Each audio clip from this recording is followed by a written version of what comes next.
Redline Radio LLC is proud to partner with Growing Wings Adult Services for the creation of our brand new state-of-the-art production studio. Growing Wings Adult Services has been assisting adults with disabilities in the Northeast Ohio area for the past 5 years. For more information on how Lisa and the team at Growing Wings can assist your family, you can contact Lisa at 234 334 7547 today.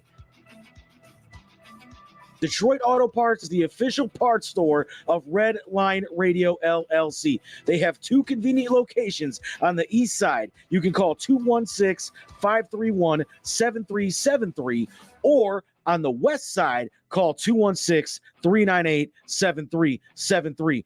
Mention Red Line Radio and receive 10% off your purchase. It's the official home and auto parts store of Red Line Radio LLC. If you need any custom t-shirts, banners, stickers, anything like that made, then you reach out to Incredible Keepsakes. As Diane always says, cherished moments are made to last forever. You can reach Incredible Keepsakes at 440-242-9648 or check out their websites at incrediblekeepsakes.com. And don't forget to mention that Redline Radio sent you. For all of our programming information, you can check us out on all social media platforms. You can listen to all of our great programming and live 24-hour music on the Redline Radio LLC app. You can find it on the Google Play Store, but you can also check us out at redlineradiolllc.com, where we are always live.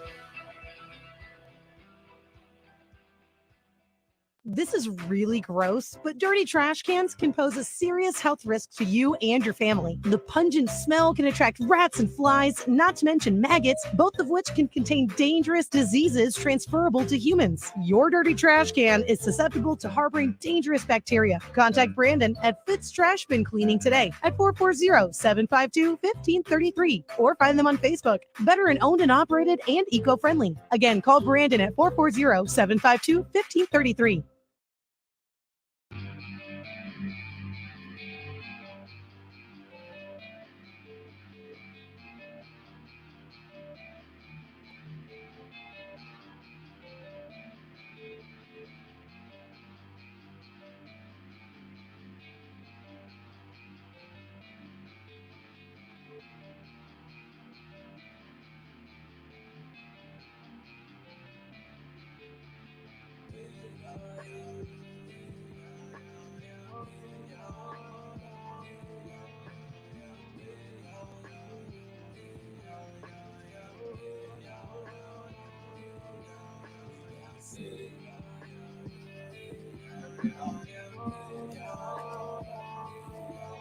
In the world of football, you catch a concussion and get your block knocked off a few times. That's how we starting off, man. These are our stories. Oh my God. It's cool. It's cool. I just wanted to do that. That's great. We got a brand new soundboard, man. You guys haven't done a show in like 3 months. Hey, whoa, first off, we've been on hiatus because we've been working just as much as y'all have. Hey. I ain't attacking nobody. I'm just saying we got a new board. You got to warn me that you need the done. It was a spur of the moment thing, man. I was thinking about it. But what is up, everybody? Welcome to another episode of 4th and 15 with Mel and Smooth. I am Mel, and joining me as always is our station producer / manager, Lead Money, and Ronnie, Big Smooth Hannigan. Smooth, what's up, man? Not a whole lot, Mel. You know what I'm saying? The month of October is here. It's the first of the month. What's going on with you? I'm hoping that on the way here, actually. Hey, man, you know, every first of the month you got to do it, especially from Cleveland. Of course. Did you cash your check and come on? It's time honored. That check clear every time, bro. Every time. Right. Especially on the first when you know shit is due. Man. Get your check, money gone already. Right. Mortgage, all of that, man. Adulting, hashtag. Fuck adulting, man. I just want to go back to high school. Oh. Just yeah, why not? Why not? All right. Before we go any further, first portion of our show is brought to you in part by Dynatech. As tested and satisfied customers, our diamond saw blades are the fastest and longest lasting. Customer satisfaction is how we measure success at Dynatech. So if you are looking to get rid of a body, if you're looking to cut some wood, maybe even some concrete, call Dynatech at 1-800-446-9001 as the number to the place out in Illyria. And I missed them. Yep. Or visit their website at dynatech.com for details. All right. Wait. Oh, Did you say in case you needed to cut up a body? Yeah. You been watching that new Dahmer show on Netflix? Nah, I haven't actually. We don't need to watch it. He was from here. He did it between here and Chicago. What was it? Chicago and Milwaukee? Milwaukee, yeah. Chicago's in the middle. Ooh, we're gonna keep rolling after that. We'll keep going. Hey, look, we're not gonna act like the mob and assassins ain't still out here, especially in Cleveland. I ain't saying that shit, man. I'm just saying, like. Look, we taking care of everybody. How about that? I mean, the amount of money you're gonna spend on them diamond saw blades is a little much to cut up a body, though, bro. Hey, the amount of money you could spend on that diamond saw blade will never amount to the years you might have gotten had you not cut up that body. Man. Tell me I'm wrong. Yeah, I mean, we're flipping in all kind of topics now. We're talking about the Irishman and all of that and going on, Well, the guys from Talking About Balls say glad to see you back. Welcome, Justin, back. Kyle, appreciate you guys. Hey, shout out to y'all. We still got to work on that collaboration because we got to get on Steel City Renegades as well as Talking About Balls. So and you owe me an appearance on Money's Crazy Mind. That was not my fault. That was whatever technology you was using. I know. A hellish thunderstorm. So we gonna work on that too.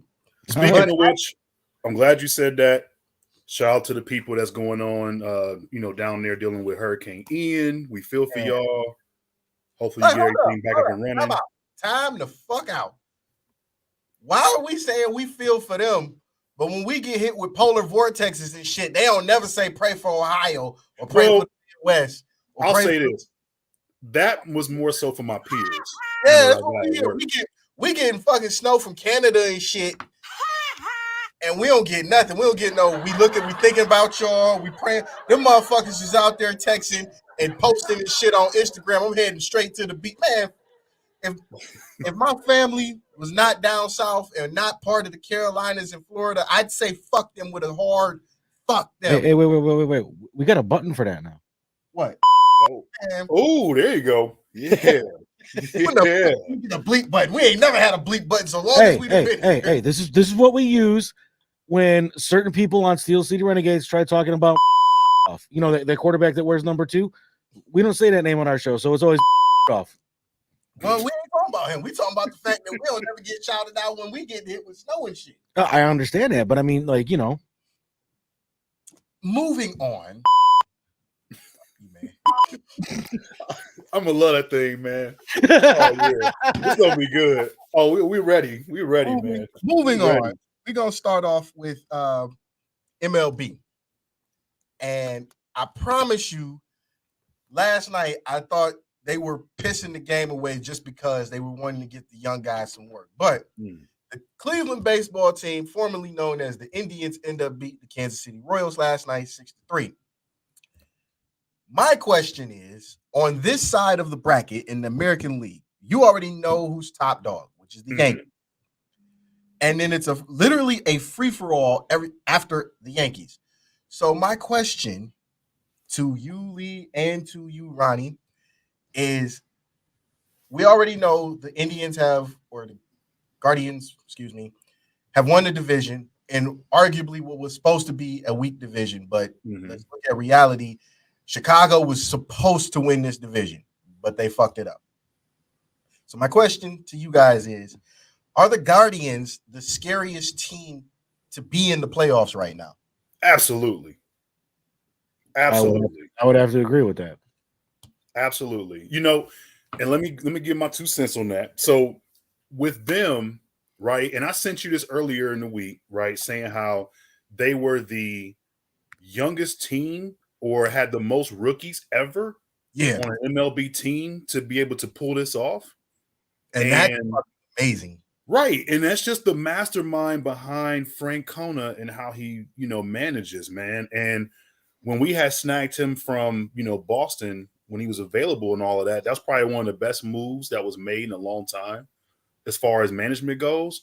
But quite honestly, this team is one of them things where it's like they're a sleeper. They weren't expected to be in there. Them young guys are swinging. Quan is out here making noise, man. It's just like That a was lot of unproven talent. That was Absolutely. Stephen Absolutely. Because you figure everybody was all distraught, right? When the trade happened, Lindor is gone. You're like, oh my God, what are we going to do? And, you got Ramirez still. You're like, okay, that's cool. But it's so much unproven talent. But it goes back to now, right? But like, here's the thing, like going back to our conversation we had earlier about how Cleveland has probably the best farm system in the league. Excellent. Right now. Right. That goes without, and we've had the best farm system since 1994, 95. Yeah, hands down. That's not even an argument. So almost 30 years worth of farm systems have churned out some of the greatest players in the American League as well as the majors. Yep. Now, I presented that question to you both because I heard an argument on our boys talking about balls that said if the Guardians don't make it out of the wild card round, it's a bust. Do you guys feel that way? Absolutely not. If we make it out of the wild card round, that just means that we're exceeding at levels that nobody in any stretch of any imagination even conceived us being there to begin with. Yeah. When they changed the name of the team to nobody expected this team to do what I love his button, man. Just button. I love you. You are absolutely right, though, Lee. And keep in mind, I want for those watching at home, I want y'all to understand something. Out of 162 games, the Guardians were only picked in some to win like 70, right? Yeah, 70. Yeah, 70 or 70. Yeah, 75, which 70. Is in basketball terms, winning 70 games is fucking fantastic. But in baseball, 162 games and you only win 70 is pretty much a wash. So for you to be 80, 85, damn near 90 games in, and you're probably going to hit 90 wins, 90 games, think about the structure, the talent pool that you have, and the masterminding of strategy behind Frank Kona. Like, nobody pays attention to this, and I'm bringing this stat up on my phone because I saw this when they were playing the Rays, which, by the way, they held their own because to lose that series. Yep. They were supposed, according to ESPN, they were supposed to lose that series, but they ended up winning that series 2-1. So at the time, so that was 2 days ago. So at the time of the Devil Rays game, manager of the year candidates, Dusty Baker in Houston, he's got 104. Their record is 102 and 54. Kevin Cash, 85 and 70 down in Tampa Bay. Brandon Hyde at 80 and 76, and Scott Cervantes at 84 and 70. And then Francona was at 87 and 68 at the time. Okay. Okay. If Francona doesn't get manager of the year in the AL, if not all of baseball, fuck baseball. Because it's clear. It's very clear. I don't think he should get denied, though. Don't get me wrong. I love Dusty Baker as a manager. Oh, no, I was agreeing with you. I was just saying, fuck baseball if Francona don't get that thing. But don't get me wrong. Like I said, don't get me wrong. Love Dusty as a manager. If you're not cheating, you're not trying. And obviously, he cheating like a motherfucker down in Houston. But for our team's ownership to give Francona the hand he was dealt after 2016's World Series team, and for him to turn this shit into almost a powerhouse, literally what would be considered overnight, Yeah. Mhm. He's had these guys one season with the exception of our pitching staff. I mean, think about this though Right. too. When we went into the season, we've been without Lindor now, what, 2 years? Yeah, and he's Yeah. looked like shit. Exactly. But So we got to steal. I mean, we traded away a lot of players that I know there were a ton of people calling into that radio station on CBS Sports Radio that's here in town. I was one of them. I did not want Lindor to Oh go. no, I'm just talking about what they did this year. Yeah. With the players they got rid of this year. And they were just like, oh, well, this team is trash. You change the name of the team, and now you get rid of all of our best players. And But we to the defense of the ownership. They're cheap. No, this is a legit to the defense of the ownership, and Ronnie knows this because we've talked about this. Mhm. To the Dolan's defense on one particular thing, you cannot compete. I don't care how much ownership you sell or how much part of the ownership you sell of the team. You cannot compete with LA, Boston, and New York. You just can't. Well, yeah. George who can? That's my point. George Steinbrenner, rest in peace, set such a precedent for paying players, rightfully so, because you won 27 fucking championships. You got something there.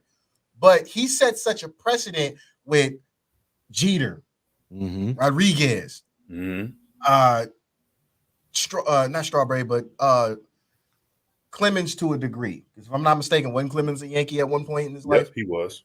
Yep. Okay. So you set such a precedent with just those three players off the top of my head to where they're making $100 million contracts. Giambi. Outside of LA and outside of maybe somebody in Texas.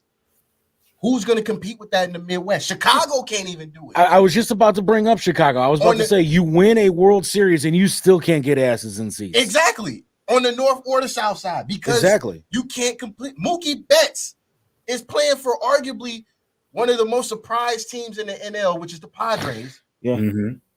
But they broke the bank to get him. That was pretty much an Art Modell move for them when he paid Andre Rison all that fucking money for no reason. I look at it like this. If Kevin Stefanski can win Coach of the Year with the abysmal record that team up the street had that year, why can't Francona get it for the record that I'm fucking not even the record, just the shit that they've done in the and season. that too. That's where I was going to follow up with what? Right. This team of nothing but rookies and a pitching staff that we knew was coming. And you back. win your fucking it's not division. even a pitching staff. We got two. We got Aaron Savali and we got Bieber. But Tristan McKenzie did what I said Francona should do, and he's playing. They didn't send him back, which was a great thing, great move. Don't send him back. Right. Pitch lights out. He set a career high strikeouts, 2-3 weeks ago? Yep. He's going to turn into an ace. And if we're able to hold on to Bieber, we've already got Ramirez. You got three key pieces right there that a core team could be built around, along with Stephen Kwan. I'm scared for anybody who has to see them not name the Mariners in the first round.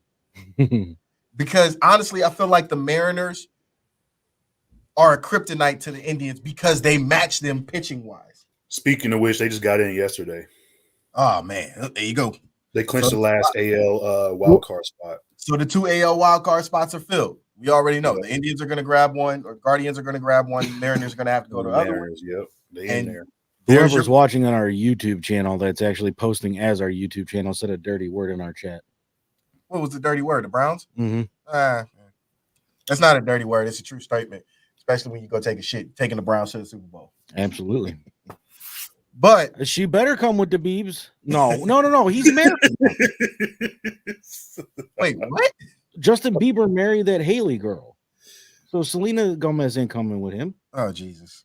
What does that have to do with anything? Come on, son. You denied on that. Outside of the Guardians, fan favorite and soon to be MLB legend, Albert Pujols hit 700. Hey. Reached the 700 club.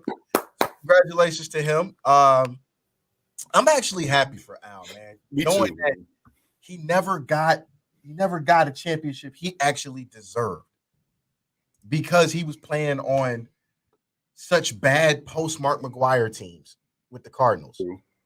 True. And it's not that I want to shit on that accomplishment, because the reality is he should have got a ring.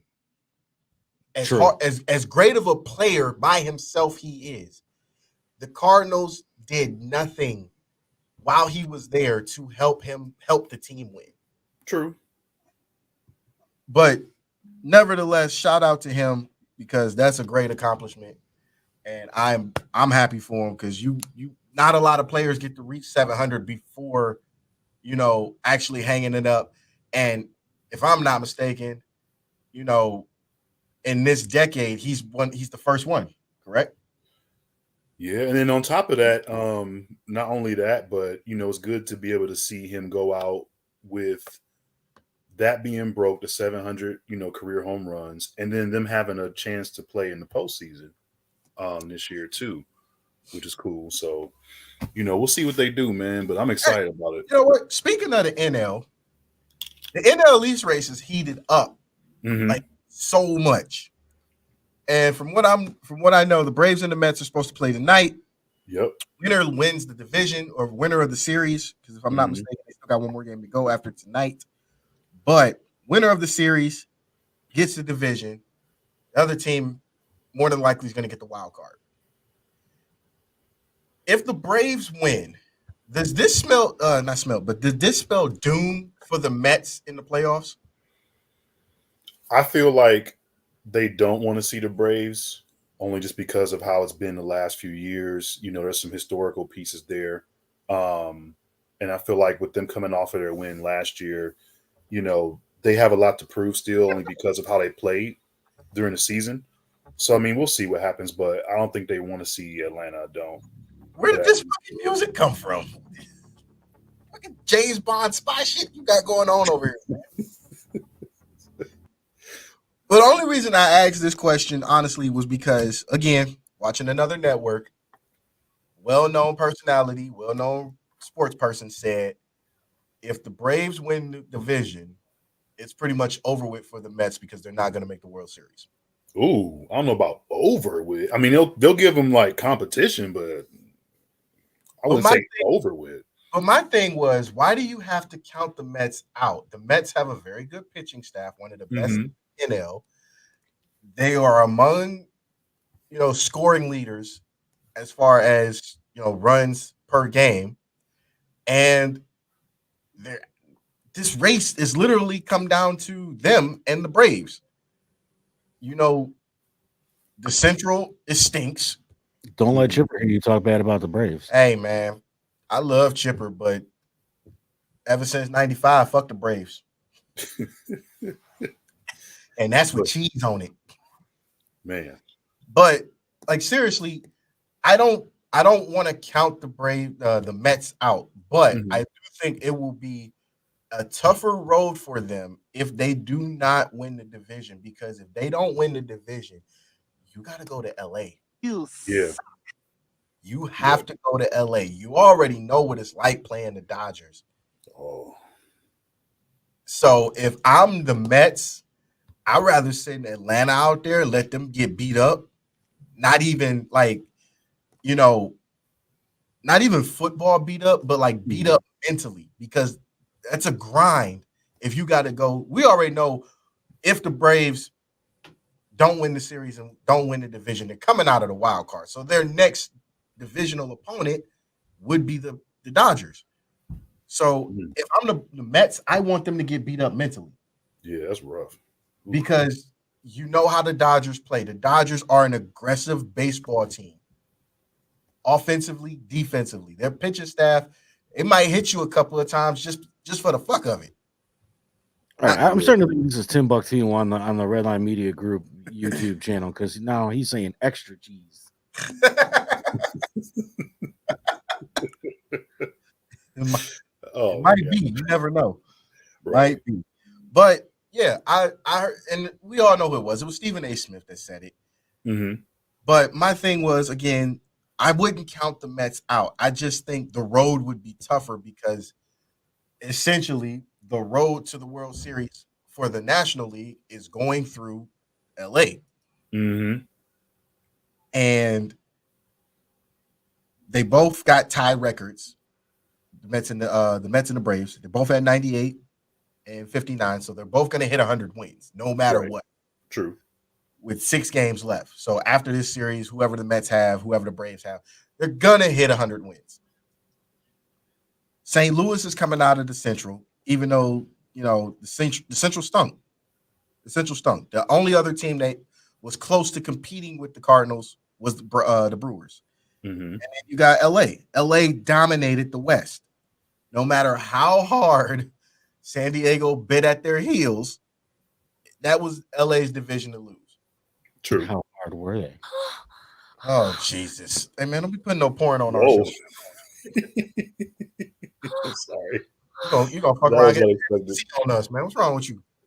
Believe it or not, I pulled that sound off of YouTube. It wouldn't surprise me. It's YouTube. It would not surprise me. But all right.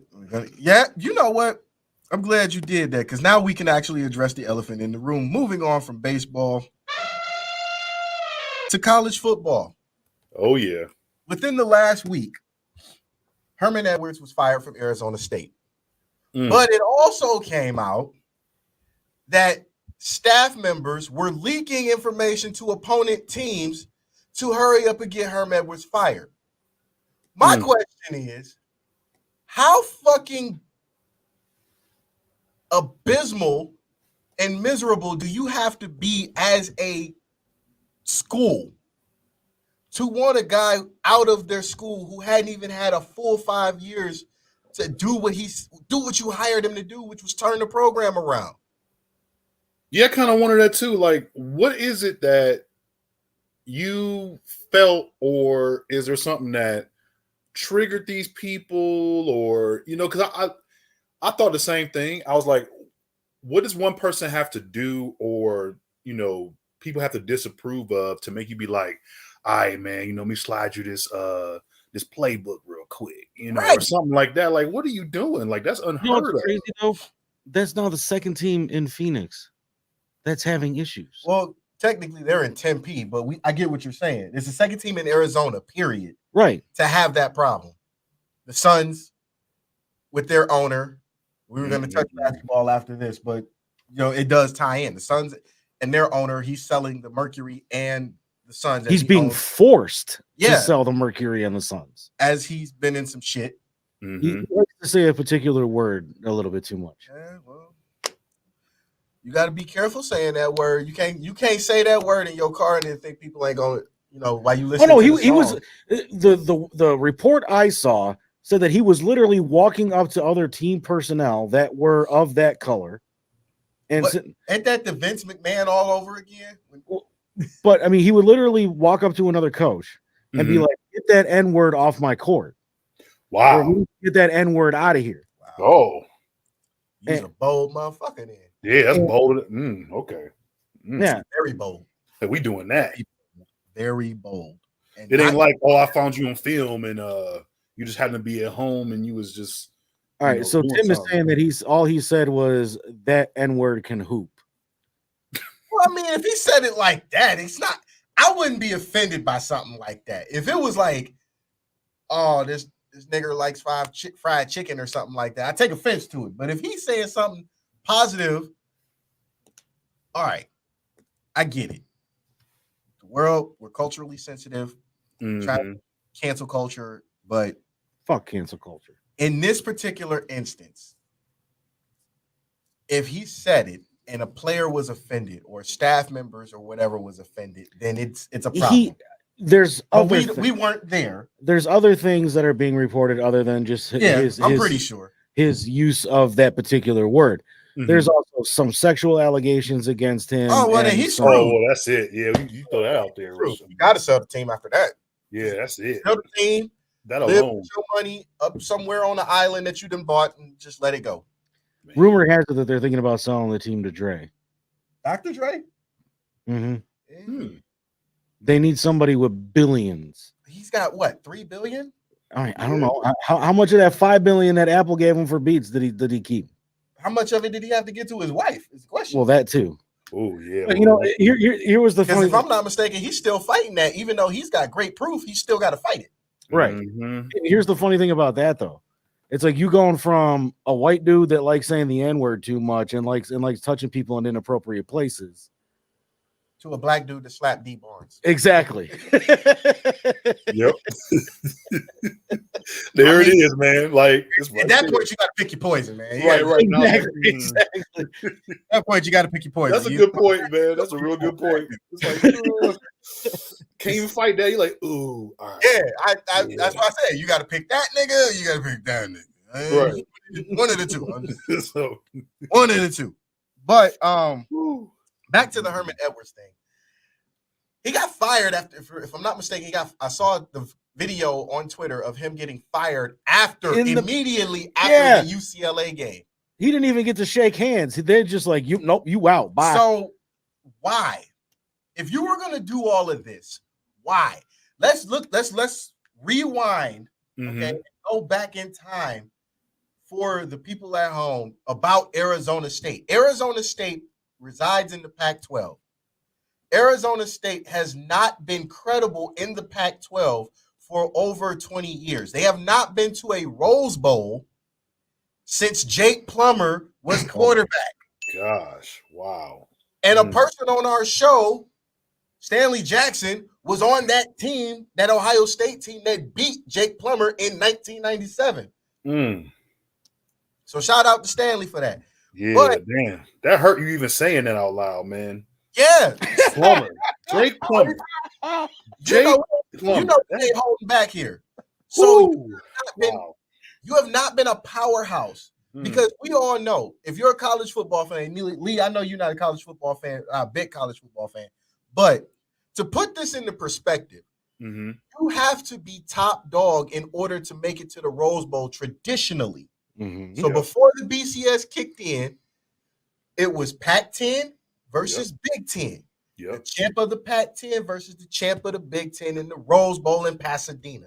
That meant if you didn't make the national championship, but you still had a good enough record to be playing on New Year's Day, you were going to the Rose Bowl as a Big Ten or Pac-10 team. Hands down. Arizona State has not made it back there since 97. Ohio State has played in the Rose Bowl at least 4 times since then. So you mean to tell me you hired this ex-NFL coach, ex/NFL player to turn your program around because you've literally been a doormat since they went to divisional play in 2012, 2013, 2014, somewhere around there.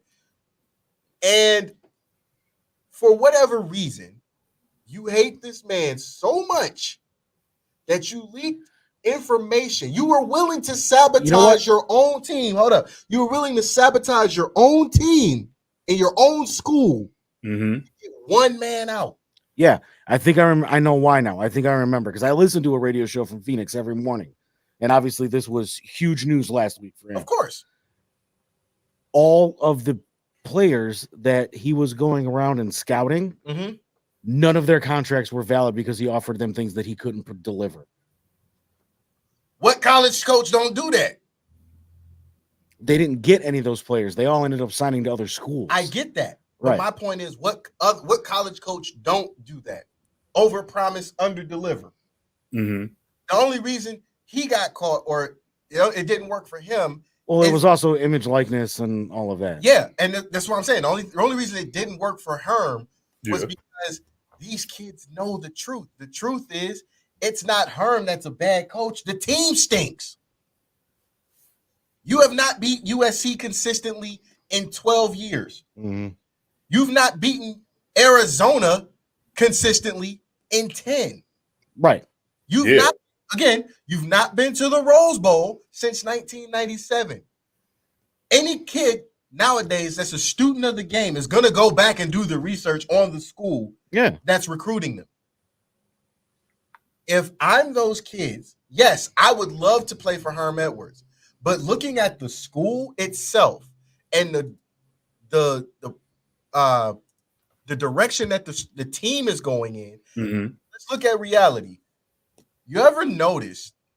And I say this has some truth to it because if you but who wants to play in Arizona? You know what? Some kids do. It's surface of the sun like 90% of the year.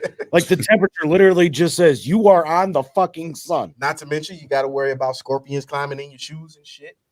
Yep. Scorpions, black Real widow, talk. ground recluse, So snakes. quick story. My very first arena contract, Mm-hmm. I was supposed to go play in Tucson I'm sorry. for the Thundercats. That team never fruition. They folded before we got started. But I remember talking to the head coach, and I was like, what do I need in Arizona? He's like, you need shorts, you need, summer clothes, this, that, and the third. An air conditioner. Yeah, well, apparently it's a necessity in Arizona, so I wasn't going to need that. But he's like, you need boots, too. Wait, what? You're like, it's hot. Well, I need boots. Yeah, what the fuck I need boots for? He says, scorpions. Fuck I need scorpions? Fuck. Wait, so y'all got scorpions down there? He's like, yeah, they climb into your shoes. And The desert. if you're not paying attention to, what you're doing, they might poke you in your leg or something, or poke you in your foot. Yeah, I see. Shit, at least they don't poke you in the dick. That's true. That is true. Man, could you imagine getting stung in the dick? That's painful. That's hard. That just sounds, oh man. And they don't. And the scorpion you get stung by might not have an antidote. Baby, I'm swelled up. Come on, man, we gotta figure this out. We gotta get this taken care of, Doc. But yeah, back to Arizona State. Like I said, I was bringing this up because I feel like this got some truth to it. Mm-hmm. And you ever notice how when a team gets a new set of uniforms, changes the logo, or gets a newer logo, whatever the case is, the team starts doing good. Case in point, look at the Patriots when they got the new updated logo of Pat Patriot. You got new uniforms. Start winning.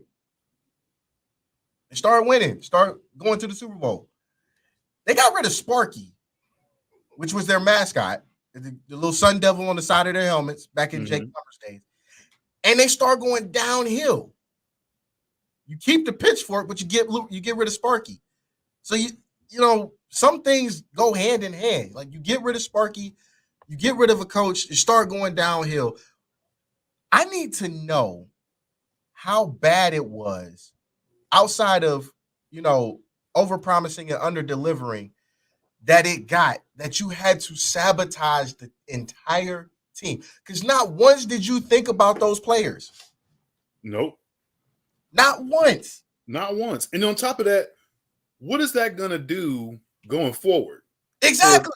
What is going to want to take that job now? That's what I was going to say. Like, what coach was sabotaging the team, though? Like, that's what I want to know. Was it somebody on the coaching staff? That has not been proven yet. And if it has, we have not saw it up to right. And it's like, was it worth it?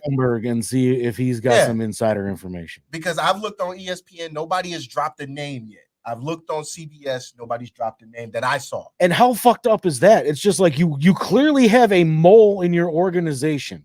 Yep. Yeah. And not even a bad mole. You got a mole that just didn't care. Because literally, like I said, didn't they do like a bunch of those like horror comedy, not horror, like murder comedy shows like Monk and Psych, where dude was scanning pages of the playbook and sending it to the other team? Yeah. It's like this is shit that motherfuckers get killed over. Like literally. For real.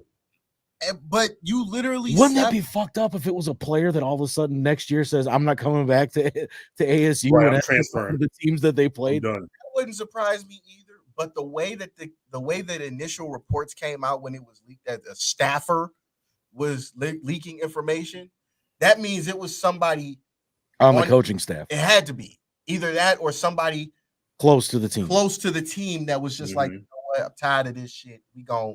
We gonna do this my way. I mean, the crazy thing is like you can't even really get Herm for racism. He's too damn light to be racist. I love you, Herm. I'm sorry, man, but you are light skinned. I mean, the Sun Devils. I mean, like he goes there, he's preaching like all kinds of. I think I remember that. But you were right though. Not a lot of kids. Let's call it what it is. Not a lot of black kids want to go play in the desert. Why? It's not because it's too hot. I'm fat and white and I don't want to play in the goddamn desert. See, here's the thing. It's not because, it's the desert. It's because how am I going to get treated while I'm not in uniform. Think about that. A lot of kids that went to Texas were getting heckled and getting, the police called on them for doing normal shit. Kids in Iowa don't even get treated right because when Saturday's over with and Sunday they go get a burger, you're not supposed to be here. Yep, unless you're the star player. They're like, oh, he all right, because, he the one taking us to the title, so he cool. Right. So, and then Wisconsin, the same way. How am I gonna get treated in Madison? Dude, a fucking white guy that didn't murder nobody can't even get treated right in fucking Wisconsin, man. Oh, there you go.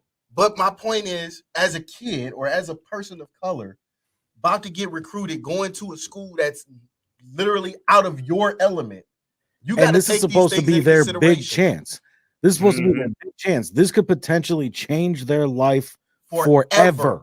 Change their families' lives forever. And you got to think about these things. And the fact that it's 2022 and everybody knows 90% of the kids that are coming out playing sports right now are going to be of some level of minority. It's without question. Yeah, without question. 1955 anymore. Like, integration in sports is big. I was just watching, unfortunately, and I'm going to call this out. I was unfortunately watching the Collinwood Lincoln West game yesterday. Shout out to Coach Kevin Bates over at Lincoln West. Shout out to Dan Gillis, someone who used to have a show here on Redline Radio, The Dirt Sheet. He actually got to report on that game for the Plain Dealer as well. Nice. But 90% of Coach Bates' team is Puerto Rican. I'm not surprised. They're in the middle of Puerto Rican village. But here's the thing.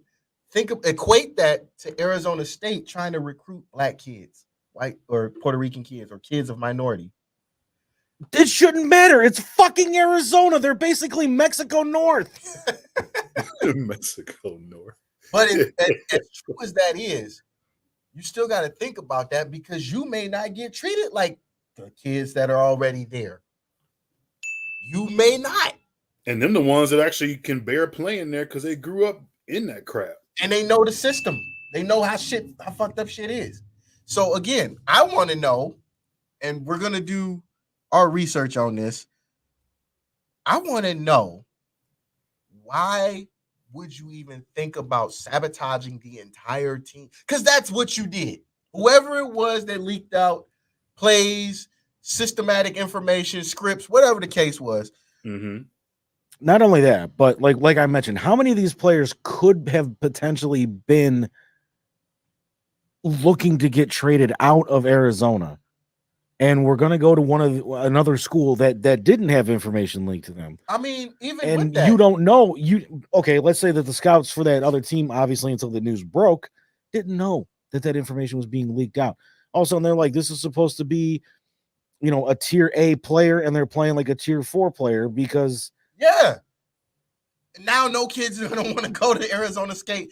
No coach is going to want to take that job. Nope. Because of the shit that just hit the fan for no reason. You gave him 5 to 7 year contract, something like that. Mm-hmm. He was in year 3.5 going on 4. So you didn't even let this man finish his contract before you start sabotaging the entire team. Crazy. Dude. They're looking at some big names to replace him too, but I agree with you. But I wouldn't want to take that Exactly. That's just what I was about to say. Who's going to want that shit? I'm looking at the dean. I'm looking at the president. I'm looking at the athletic director. Yo, if y'all fucked him over, what you going to do to me? What the fuck you going to do to me? And you know what, though? And the only way, and this is me saying this out loud, the only way that something like that would actually work is if you put it in your contract and go, okay, you see what just happened to Herm. If y'all do that to me, you are buying me out for double what I signed or more. Bruh, they wouldn't want to pay that much. Period. And I bet you wouldn't nobody try after that. Double. So think about that. Nick is making what? 12 million with his contract extension? 12 million a year? 12 or 13, right. Yeah. If you, for the sake of this discussion, if you fucked over Nick and you're paying him 12 million a year at Alabama, what is his contract extension for? Another 6 years, something like that. Yeah, they extended him and they extended Dabo. You're paying him over $50 million at 72. He's in his 70s. So if you were to fuck over Nick Saban like that, you paying him well over $50 million in a buyout. That means that check gotta be in hand. Hold on. We have some breaking Guardians news. Oh. The Guardians designated Bryant Shaw for assignment, added Bo Naylor to the active roster, activated Zach Plesac, and optioned Tyler Freeman. I am not a fan of Zach Plesac, but in this scenario, I am happy he's back because I am fucking tired of Shaw. Just when I thought, our pitching staff was okay, fucking Shaw has to play a game, and we end up fucking getting blown out, beat on, or we can't come back like we have in the last few weeks. True. So I'm glad Plesac's back. He needs to be back. Thanks to Justin George from talking about. Shout out to Justin. You are the man on the breaking news. Appreciate that, cuz. So yeah, but back to Nick and back to the situation in Arizona State. He's saying I can't believe they released Shaw a week away from the playoffs. Why not? He stinks. He's literally one of those pitchers you got to worry about, especially in the playoffs. Like, Justin, I love you, but we looking at reality. If you see Shaw on the mound as a hitter, you got a shot. Think about our pitching staff as an entire team. As the Guardian, you see Bieber, you're nervous.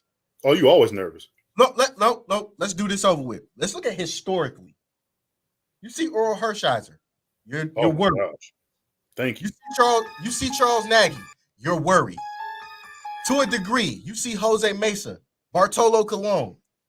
You are worried because Jose mess up, really? That wasn't all his fault either. I know. But as a legit fan, when you see those pitchers historically, you are nervous. Unless it's Game 7 of the World Series. I wouldn't have used him in Game 7. I'd have just used Game 6 and told Chuck, you're going to have to pull a double duty. But Justin says Tito uses him a lot. I'm not a fan of Shaw, but Tito loved him. I love him too, but shit, Tito wised up and said, yo, man, you got to go. We trying to win some. We trying to make it to the division series. Yeah. So now this 2022 team, to even our World Series team, you see Bieber, you see Kluber, Plesac when he was healthy, Savali when he had his shit together completely. You was worried. That's your top 4 pitchers on your pitching staff because you need a rotation of 5. So if you got those 4, and you saw what happened in the World Series, we were up 3-0. Mm-hmm. Then it just had to fucking rain. Right. It had to fucking rain. But think about that. So now you got Bieber, got Plesac. You still got Savali. And Savali's coming back around. Now you got a young Tristan McKenzie. You can't have Shaw fucking that up. Nope. You cannot. I'm sorry. I know Tito loved him. I know a lot of people loved him. You cannot have Shaw fucking that up. Because like you said earlier, you made a comment about how, speaking about the Mets and, the Braves and whatnot and trying to get in people's head mentally. This is exactly that situation, because with Shaw, I mean, I hate to say it, but you got a confidence. You got a shot. They were like, "Oh, he up no mile, okay, yeah." And he gonna throw that slow ass. He gonna throw that slow ass 80-mile-an-hour curveball to try to strike me out. Man, that curve spin around like on a certain. Oh my gosh, man! And why? And with his pitching, with his but with his lineup of pitches, why are you using an 80-mile-an-hour curveball to try and finish somebody? And that's what gives those batters hope because they know it's coming. You apparently never played Mortal Kombat. Why haven't I? No, not you. Oh, I'm talking about Shaw. Finish him. Oh, yeah. 80-mile-an-hour curveball. Yeah, of course. Stop it. Sorry. That's funny. That is, though. I'll take it. All right. Before we go to the break, I did want to bring this up. People asked for it as fans of college football, and you got it. A couple weeks back, the College Football Playoff Committee decided they're going to a 12-team playoff as early as 2025. Now you got what you asked for, and you're still bitching about it because now your problem is, well, a team that don't deserve to be there gonna get in. You suck. So that means the possibility of a 2-loss team is gonna make the college playoff.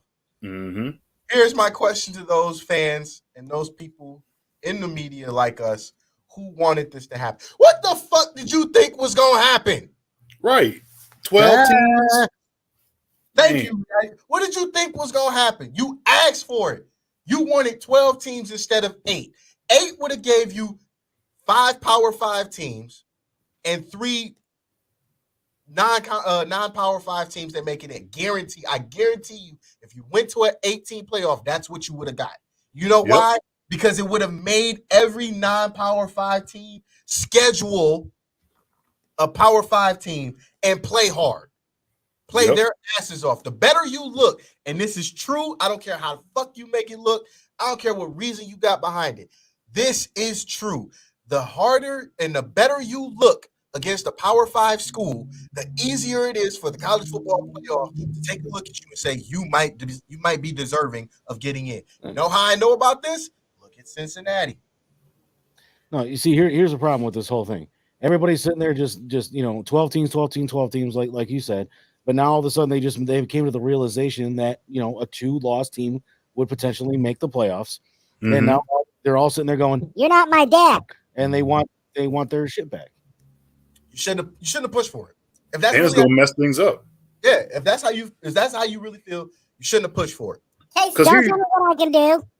Shut the fuck up. Case, Mom! Call your mom. Call your mom. But seriously, case in point, think about this. Ronnie, I've told you this because I've had this conversation with this said person 150 times. Yep. He is not an Ohio State fan, but he hates the fact that Ohio State is always in the college playoff. Since the college football playoff started in 2014, Ohio State has been in. He hates it. Oh, I'm sorry, because they're a good team and they deserve to be there? My point exactly. And I've asked him this on several occasions. Show me another team not named Alabama or Clemson that is more deserving to be in the college football playoff outside of Ohio State. You can't do it. And let me guess, he said right? No, he didn't have anybody.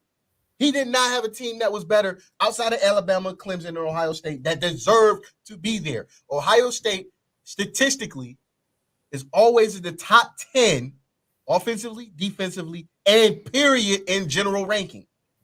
They've been out of the top 10 once, and they were able to fight their way back into it right before the playoffs started. And they deserved it. Exactly. And I keep asking him, since you have this argument, show me another team that deserved to be in. The only team you can tell me that deserved to be in within the last, because it's almost been 10 years since the playoffs started, was Cincinnati. Why do you say Cincinnati, Mel? Okay, I'll tell you why. Cincinnati plays in arguably the toughest non-Power 5 conference in college football, which is the American Conference. That's the first thing. The second thing is, look at their body of work when they made the playoff. They beat every team in there by an average score of 20 points. So meaning they blew out every team they played. Number 3, their strength of schedule helped them out tremendously. Why? Because they walked into Notre Dame, a 20-point underdog, and beat Notre Dame in Notre Dame. Do you know? I don't care how you feel about Notre Dame right now.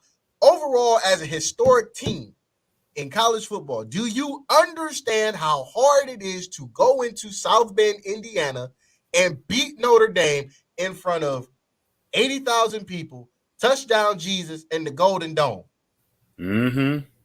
It's fucking almost impossible. They got a fucking movie. All right? They have 2. Newt Rockney that I know off the top of my head. Newt Rockney, All-American. Rudy, they got 2 movies. Ohio State, they got no movie. We got documentaries. We got the Ohio State-Michigan rivalry documentary. True. We ain't got no fucking movie based on the team. So show me somebody else who deserves it. Michigan got beat on by Georgia. Cincinnati made Alabama work for 29 points. They average 29 points in a quarter, depending on the team. If it's like the Citadel, they're going to get 20, 30 points in the first quarter.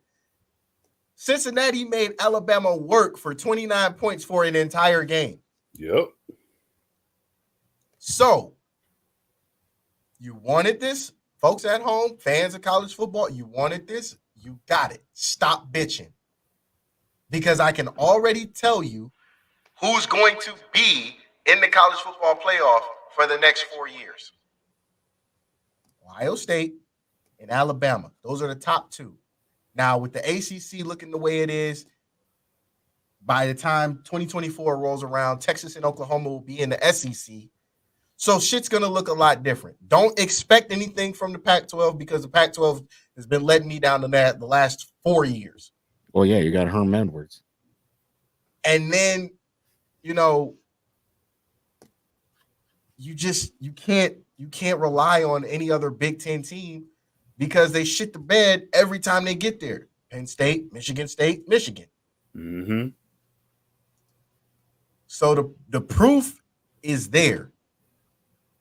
If you are not consistent with your schedule, with winning, you are going to have problems with this playoff. And it's not because the teams that are already there don't deserve to be there. They're the best. You can't out-recruit Nick Saban. That's the first thing. In the South, you can anyway. In the Midwest, it belongs to Ryan Day. Texas, it's a toss-up. The state of Miami is no more. So every Florida school is struggling to get recruits to stay home. True. Florida State, Florida, Miami, the top three schools all look like shit. They start off good, then they fucking lose to Middle Tennessee State. So what you're going to see by the time 2025 rolls around is a 2-loss team in the playoff for a 12-team playoff. Why? Because you asked for it. So let me ask you this. I agree with you about Ohio State, Alabama. What about Clemson? You don't think Clemson can consistently stay at the top? Clemson can stay at the top, but here's the thing. You got to worry about Notre Dame. True. Because Notre Dame has a contract. Being an independent school, they can schedule whoever they want. Mm-hmm. They have a contract with the ACC to schedule at least 5 ACC games a year. Mm-hmm. So what happens if you're in a situation like you were 2 years ago in 2020, where you play Notre Dame and you lose to Notre Dame, and then you fuck around because at that time in 2020, Notre Dame was an official member. I know that don't make sense, but think about that for a second. They were an official member of the ACC for 1 year. You lost in the regular season, but the fact that both of y'all made it to the ACC championship is what helped you out to get back to the college playoff. Mm-hmm. So what happens if now it's 2022, COVID protocols ain't the same as they once was.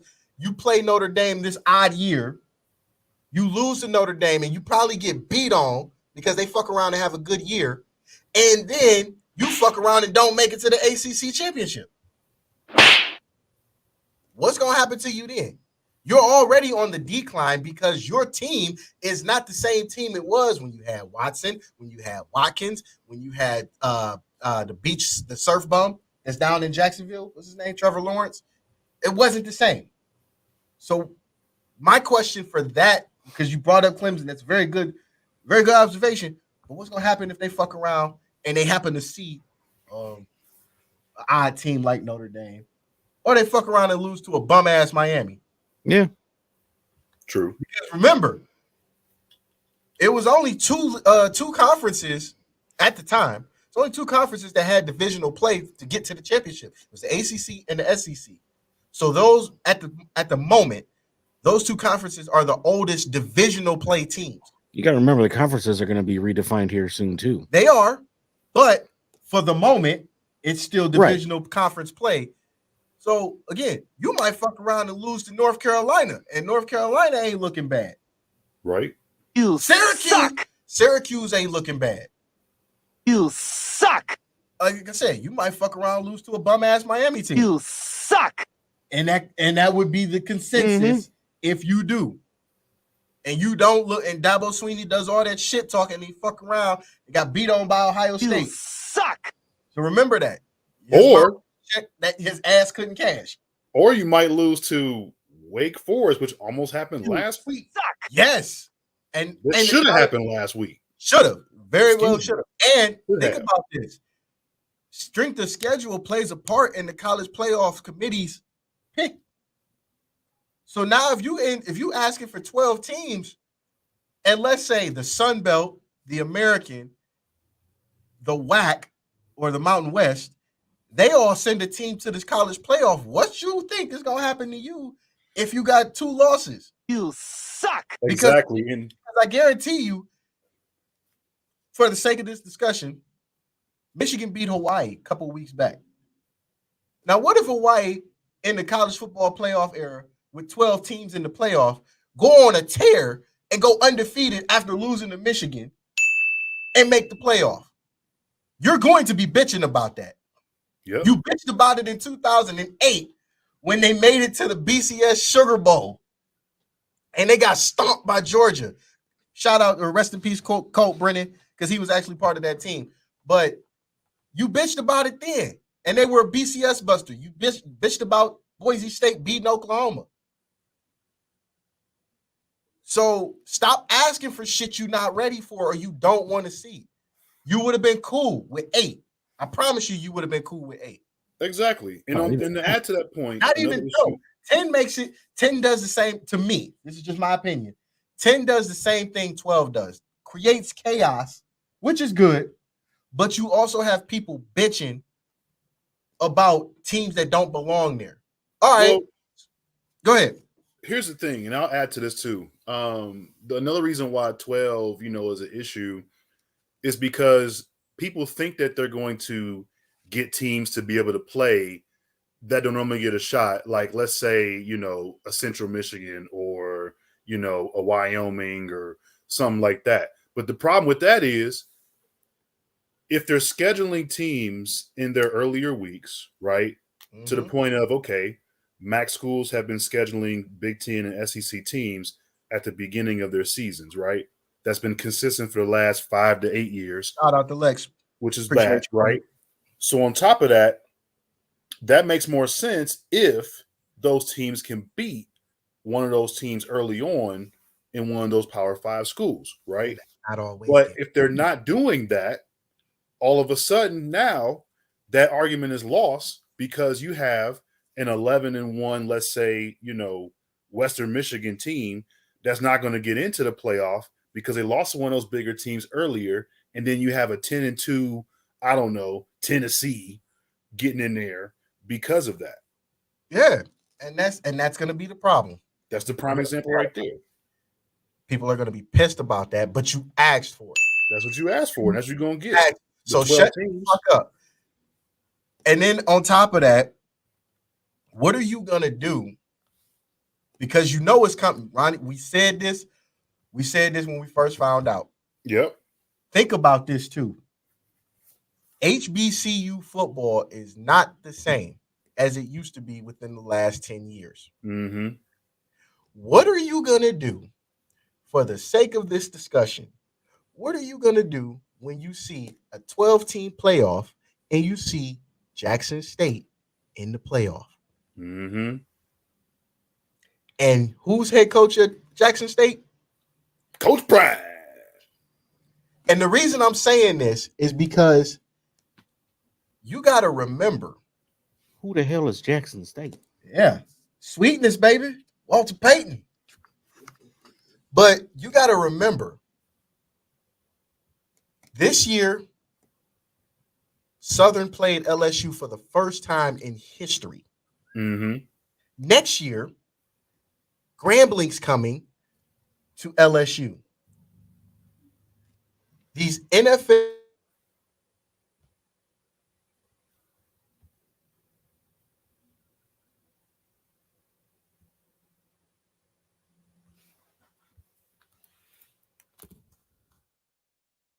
coaches, these Okay. NFL I understand that. Mind you, you said 18th ranked. 55-17. Yeah, So basically, so look, think about that too. Correct me if I'm wrong. My head, I have played a part in football, getting my bell rung a few times, but wasn't Texas Christian University a Western Athletic Conference school just 10 years ago? Yep. They was whack. Yeah. Yep. Literally. Back when the Pac-12 was Pac-10. Yeah. Yeah. And who was the all-time leading rusher when they left there? LaDainian Tomlinson. There you go. So you're telling me, given the proof that we see on a weekly basis on Saturday, I'm glad Lex brought that up. You're telling me you're going to be happy watching what used to be Powerhouse Oklahoma get beat on by a former Western Athletic school. You're going to be okay when Coach Prime, he already said it. They asked him about playing Alabama. He said, you got to give me another year or so before we think about that. So he knows. He already recruits the skill players.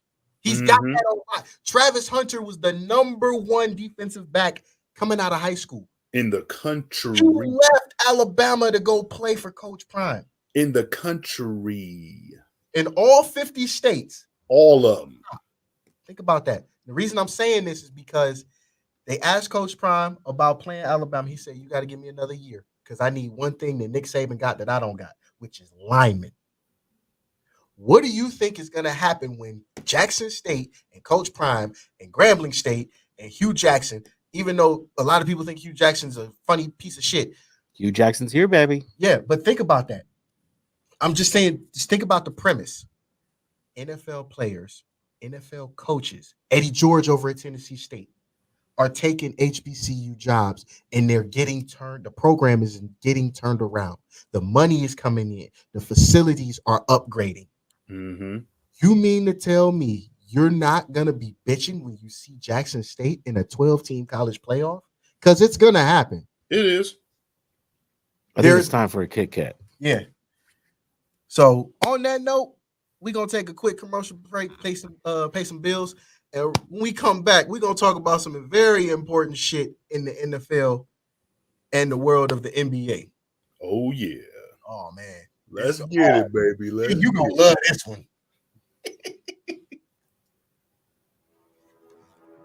Redline Radio LLC is proud to partner with Growing Wings Adult Services for the creation of our brand new state-of-the-art production studio. Growing Wings Adult Services has been assisting adults with disabilities in the Northeast Ohio area for the past 5 years. For more information on how Lisa and the team at Growing Wings can assist your family, you can contact Lisa at 234-334-7547 today. Detroit Auto Parts is the official parts store of Redline Radio LLC. They have 2 convenient locations on the east side. You can call 216-531-7373, or on the west side, call 216-398-7373. Mention Redline Radio and receive 10% off your purchase. It's the official home and auto parts store of Redline Radio LLC. If you need any custom t-shirts, banners, stickers, anything like that made, then you reach out to Incredible Keepsakes. As Diane always says, cherished moments are made to last forever. You can reach Incredible Keepsakes at 440-242-9648 or check out their websites at incrediblekeepsakes.com. And don't forget to mention that Redline Radio sent you. For all of our programming information, you can check us out on all social media platforms. You can listen to all of our great programming and live 24-hour music on the Redline Radio LLC app. You can find it on the Google Play Store, but you can also check us out at redlineradiolllc.com, where we are always live. This is really gross, but dirty trash cans can pose a serious health risk to you and your family. The pungent smell can attract rats and flies, not to mention maggots, both of which can contain dangerous diseases transferable to humans. Your dirty trash can is susceptible to harboring dangerous bacteria. Contact Brandon at Fitz Trash Bin Cleaning today at 440-752-1533 or find them on Facebook. Veteran owned and operated and eco-friendly. Again, call Brandon at 440-752-1533.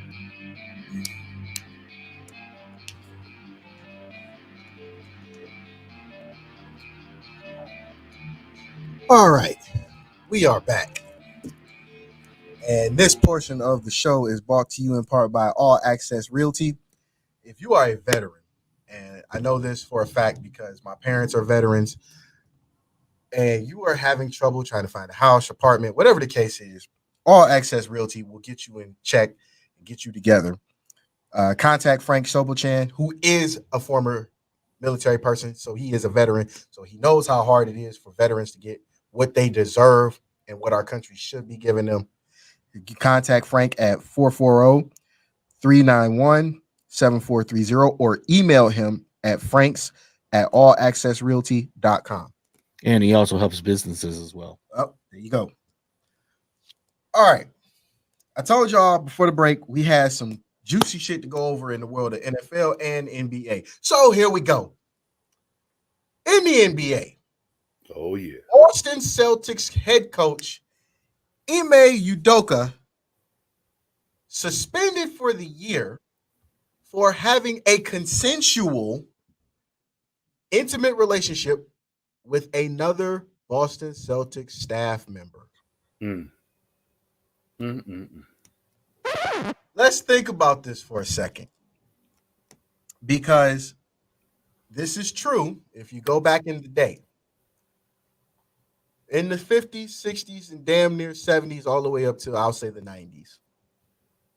When you were working with a sports team, traveling on the road, day in, day out, in the cases of basketball, baseball, and hockey, because those are the three sports you travel every day, right? Mm-hmm. What did you think was going to happen? I mean, it used to be commonplace for businessmen to sleep with their secretaries, too. There you go.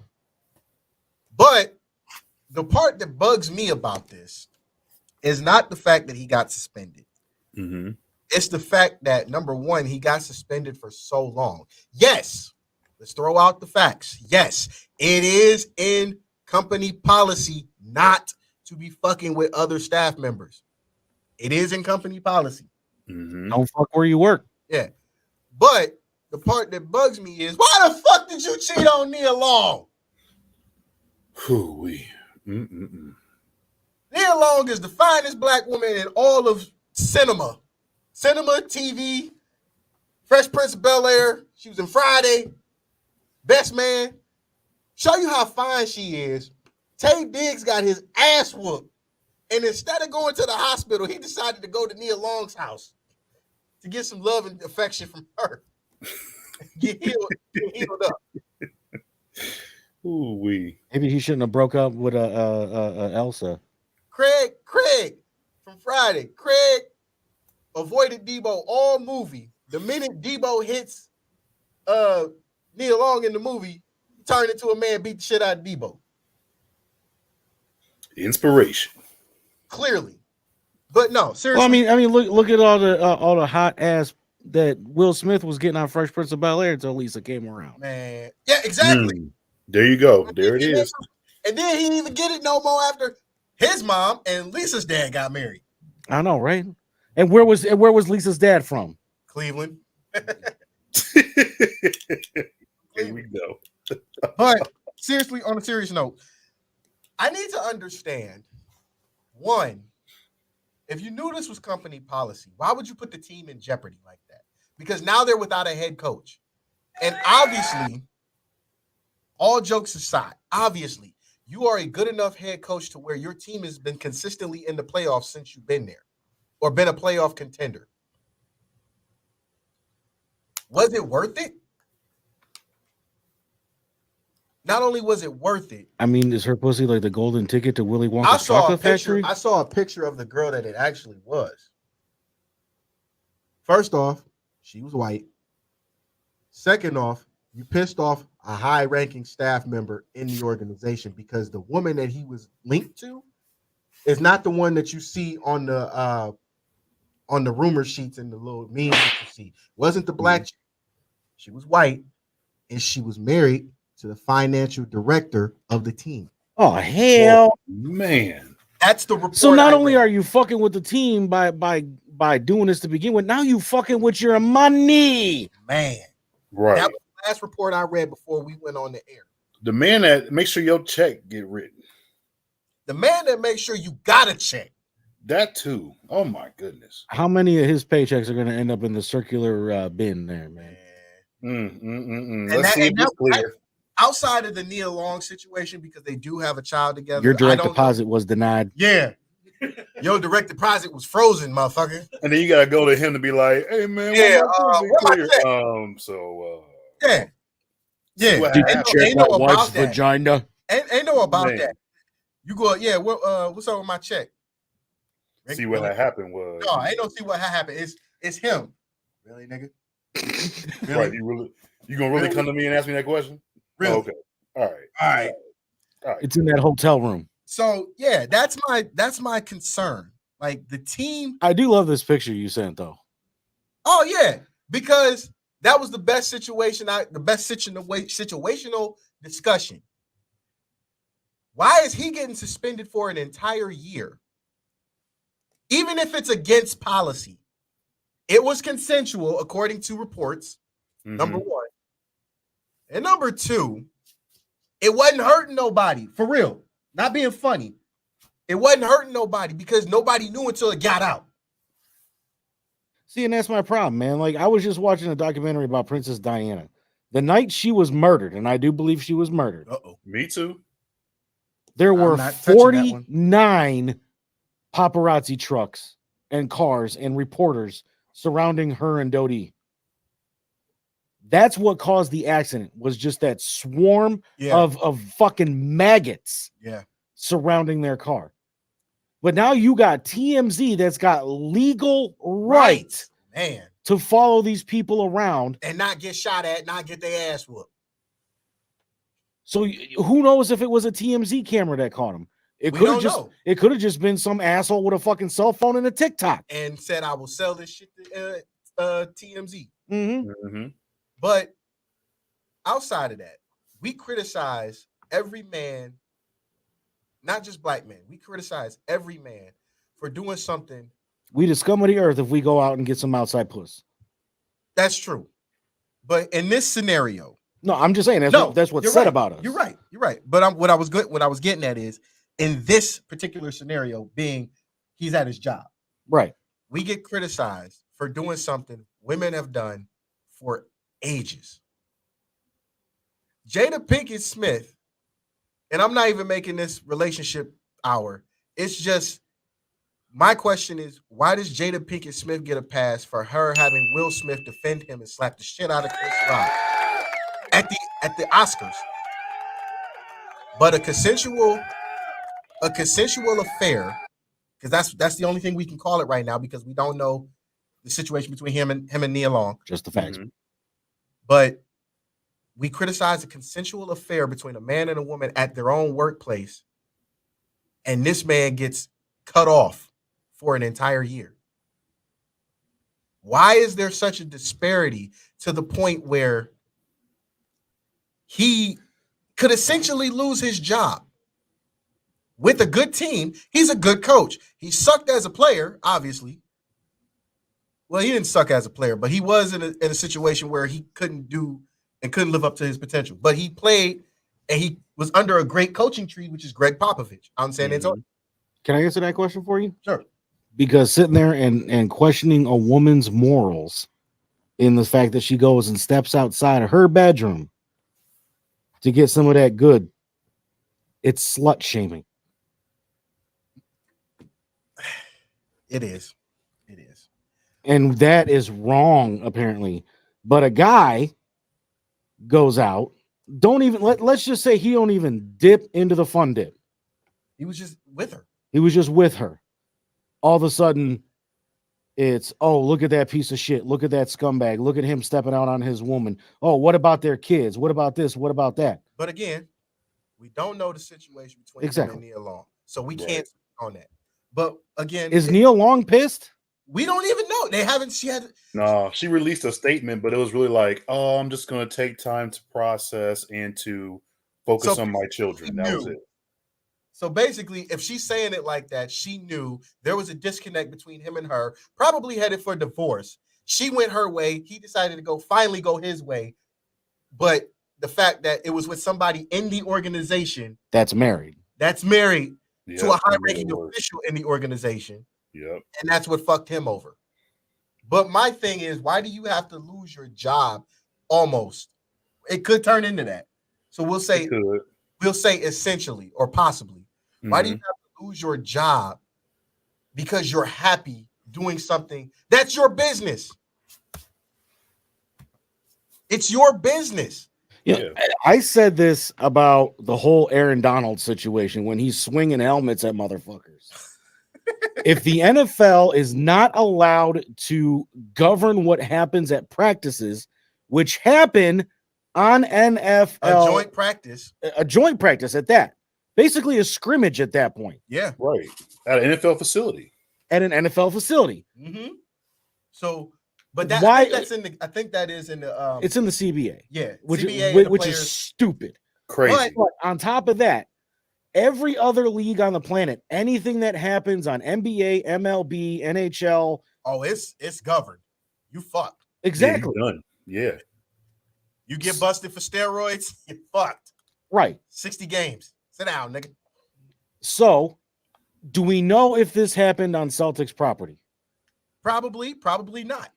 Okay. It's a toss-up. It's 50-50. So if it happened in a hotel room on whatever street, room 24, let's say, mm-hmm. the NBA has no right to govern what happens outside of their facilities, correct? Correct. You would be correct. But because it's in company policy, the company being the Boston Celtics, because it's in their policy handbook, that you can't sleep with somebody inside the organization. Yeah, no fraternization. At that point, it's up to the organization. Yeah. True. But if you didn't have everybody and their grandma walking around with an iPhone 14, snapping pictures of every little fucking thing. Mm-hmm. Well, I mean, I do too. But okay, let's just say some little 16-year-old butt munch that eats Tide Pods walking around with a fucking phone and a TikTok account just so happens to see the two of them walk into room 24. That's the only way this information even got out. That's true. Everybody a paparazzo all of a sudden. Because we don't even know how long this had been going on before it got caught. Bingo. Right. And the difference is because he was just recently in, the championship. Mm-hmm. You have a lot of, high profile. Yeah, you high profile right now. We just saw you all over the place the last 3 months, everywhere. And you getting ready for that game. And you getting ready for the season. Yep. And you're one of the most followed teams, if not the most followed team, because you was just in the finals from the East. Mm-hmm. So more of keep your dick in your pants. I wouldn't even say that because again, okay, keep your dick in your pants when it comes to your coworkers. Here's my thing, and I'm being completely honest about this. You ain't got to worry about it. I don't want you that way. This is not something I would do, but I've seen this happen. And my thing is, the reality has to be first, meaning logically right from wrong. Logically, we are grown people. We are grown adults. We got bills. What if they work together before the organization? That's not really a toss-up right here. We knew that he was with Nia Long before he got to the Boston Celtics. Because if I'm not mistaken, their son's like damn near 10 or something like that. Yeah, they've been together since 2010 and they've been engaged for 6 years. He's 12. Or whenever they had their son, he's of age. But we all grown. And we don't know how long that woman and the financial director, exactly. The paycheck guy have been married as well. We don't know that either. But regardless of the fact, we're all grown. if somebody's attracted to somebody, they're gonna shoot their shot regardless. On top of that, whose business is it for them to tell you to be happy with a certain person? Or you can't be happy with somebody from the organization. Why? Says who? They're calling him a serial cheater. The New York Post is calling him a serial cheater. How? Wow. Is there any report of however many other people he had been doing it with? Right. Or just where that proof at? Right. Which is, you know what? And you know what? The reason why they're doing that, and it just hit me, because they were talking about this, right, amongst like people like Shaq, right? Mm-hmm. And Shaq was like, I ain't touching that, because he was saying how he was a serial cheater, which we know this. And I get that part. But then it's like, okay. The exact quote from Shaq is, I'm going to step down from this conversation. I was a serial cheater. It would be crazy and blasphemous for me to get up here and say, boom, boom, bam. I can't do that. I know these guys personally. I know they're going through a lot. I went through a lot. Yep. And that's true. And the thing is, they're taking him saying that and trying to spin it. But here's the thing. There's this thing called the 1%. And the 1% is those amount of men making well over $500,000 a year. Clearly, Shaq got money. This motherfucker hustling insurance. He's hustling pizza. He's hustling shoes at Walmart. He ain't hurting for money. You got to order your Papa John pizza today after the show, bro. Right. The billionaire owners that own these teams ain't hurting for money. So do you really think these billionaire owners like Jeff Bezos, who, if I'm not mistaken, is had problems with his wife? Mm-hmm. She wants all that fucking spaceship money. That's what she wants. Yep. A man, truth be told, and I don't care who argue with your mama on this. This is our show. A man is as faithful as his options. So if a man is walking around here making well over $500,000 a year, that's the first part, can go out, buy what he wants, do what he wants, says what he wants, and can literally get in trouble and buy his way out, who the fuck can you tell he can't be with nobody? He can go out and buy a bitch right now. Excuse my French. No disrespect to women. But he can go out and buy a woman right now. Hey, baby, you want your life to change? Get in the car. All right, so here's what the Celtics is accusing him of. Uh-oh, here we go. He engaged in an improper and consensual relationship with a female staff member. If it's consensual, it's not improper. That's an asinine statement. Mm-hmm. He's 45 and he's been in a relationship with actress Nia Long since 2010, and together they have a young son. O'Neal added on his show that he's known Long for a long time. I just wish certain parties weren't involved. I've known Nia Long for a long time. Too many Longs there, Shaq. And I like her. They're going through a lot of family stuff. I'm never the guy that's going to get up here because of my platform and fake it. And he's telling the truth. And she's 51 years old and she still looks like she did when she played Lisa on fucking Fresh Prince, man. Man, call that out. Call it out. But he's right. He's absolutely right. He's not one. But he was also, and here's the thing. A lot of people don't know this about sports. But if you watch certain shows that involve sports, The Game, Arliss, what's another show that got sports involved? Whatever the case is, if you watch these shows, they're telling you how the world of sports really is. So if you don't watch those shows, I'll break it down to you. Especially in the world of football, you have a curfew. You also have a time where you have to be in bed, literally. Especially if you're on the road. That's why they call room check. They send an active coach that is doing nothing with his life to come around. Are you in your room? Yeah, coach. All right. shut the door. For a basketball player, baseball player, hockey player, you are on the fucking road 6 days out of the week. Literally. What do you think is going to happen? That go from the coaching staff on down. What do you think is going to happen? Shit. High school fucking choir, bro. Our choir teacher was sleeping with a teacher from another school while he was married. There you go. How do we know that? They shared a room together at an out-of-town competition. There you go.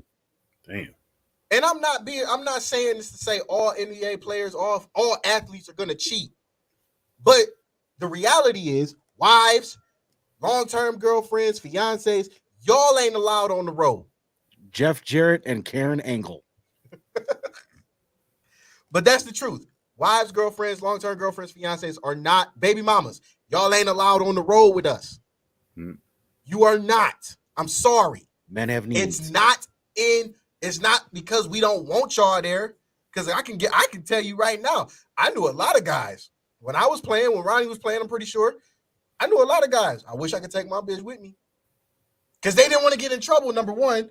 Number two, technically it's more fun with your girl. I mean, don't get me wrong. I'm pretty sure the hoes know what they're doing, but the girl do that thing, but you can't bring her. Sorry. Two of the most unfaithful spouses or significant others out there. Military and athletes. But it's because that's the way the world of sports works.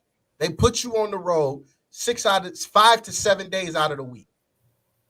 Except for football players, literally. Because football, you don't leave until the day before or the day of the game, depending on location, geographic. And not only that, but you get 8 games at home. Right. With basketball, you could be at home the next night, on the road for 3 games. You could be at home for 3 games, on the road for 7. WWE, you're on the road for months. You're on the road for 300 days a year in pro wrestling. You don't think Bray Wyatt, his wife was actually beautiful. I saw a picture. And pregnant. He left her for JoJo, who was finer than his wife. So you got 2 fine women. It's going to happen. Shit, how many different fucking dudes has what's her name? Carmella. Before she married Corey Graves? She was with Big Cash. She was with Buddy Murphy. She was with... And then all of them got released. Exactly.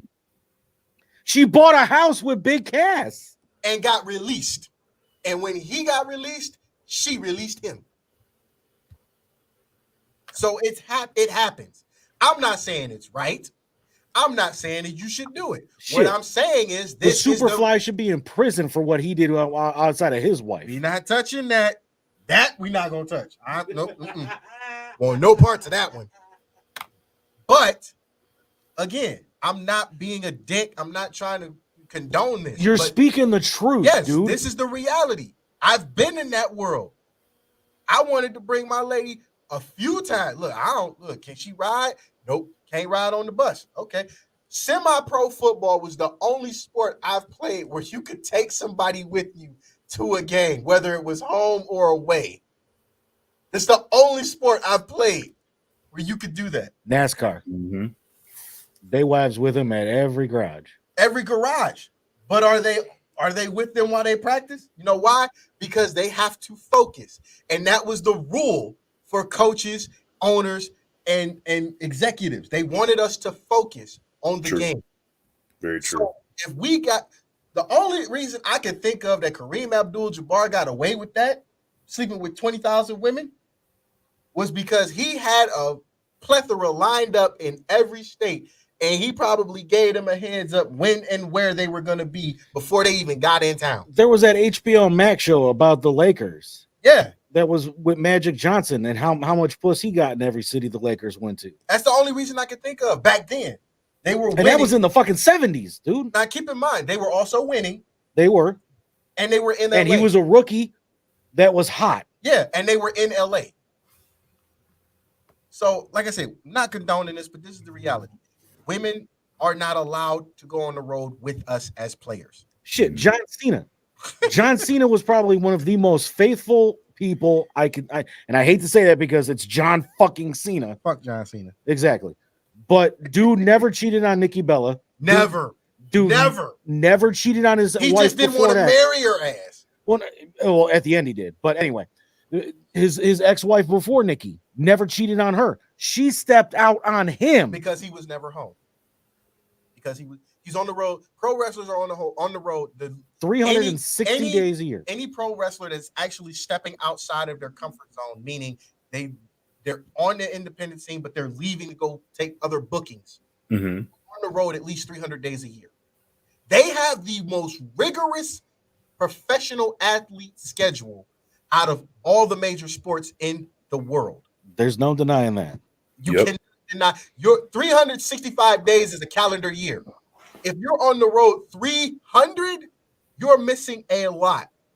And think about this: WWE, they're on the road 360. There you go. AEW, they're on the road 275. I think was the latest update. That's a dramatic change.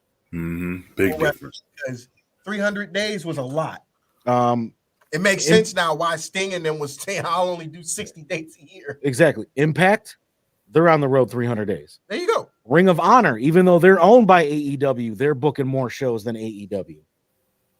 But that goes to show you how you have to be able to live with the choice you make as an athlete. And look at that. New Japan. Now they're booking dates in the States. They never did that. Rest in peace, Antonio Inoki. Yes. But Ronnie, like I said, Ronnie knows this. I know this. That goes to show you the choice you have to make. As a woman, as a man who's dating a professional athlete, being with a professional athlete, do you want to take that risk? Is the love or is the relationship worth that risk? Because at the end of the day, let's call it what it is, a lot of players don't get caught if they're doing this because they're not high profile. But if they're high profile, meaning David Beckham, Derek Jeter, Shaq, are they going to do for the Cavs?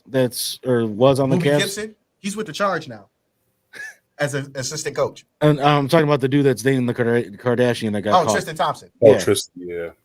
But even with that's still a risk. He wasn't high profile till he won the championship. Until he started getting that Kardashian push too. No, it's not even about the Kardashian. He wasn't high profile. He was high profile coming out of college because he was a highly scouted player. He had won the championship with LeBron. He got that big ass contract. Now he's high profile. Why? Because his range of money changes. When your range of not money, only that, during the whole parade, he didn't have a fucking shirt on. That was J.R. Smith. Oh, that was Smith. But your range of money changes, the opportunities come more and more. So don't be surprised when you see this. Udoka wasn't a high profile player, but we knew about him. He was an assistant coach under Greg Popovich. You leave Popovich's umbrella and you take a head coaching job with the most celebrated team in the NBA, not named the LA Lakers or Chicago Bulls. What did you think was going to happen? And I'm not saying that he was going to cheat, but one, he's on the road a lot. Number two, Nia Long is a fucking actress who's still working. She ain't retired. Right. She gone a lot too. Yeah. Ain't nobody home. Nobody. What you gonna do? Have a Skype session with sex? No, way too much information. So that's that 90-day fiance stuff. Right. But that's my point. You gotta understand that this is what the rules in place dictate what you can and can't do and what you can and can't get away with. I'm sorry. For the ladies that watch, for the ladies that have a problem with that, this is the rules that they hit us with. Y'all ain't allowed on the road with us. I see you, baby. I love you. Friday night. I see you. For football players. For 2 days. Because we're usually there the day before. Unless it's like a 2-hour drive, then we're leaving the day of the game. But the day before. Shit, Pittsburgh took a fucking plane to Cincinnati. That's well over 3-hour drive. Oh, I know. But they had to. But regardless of that, day before, I see you later. You're coming back Sunday night, early Monday, maybe.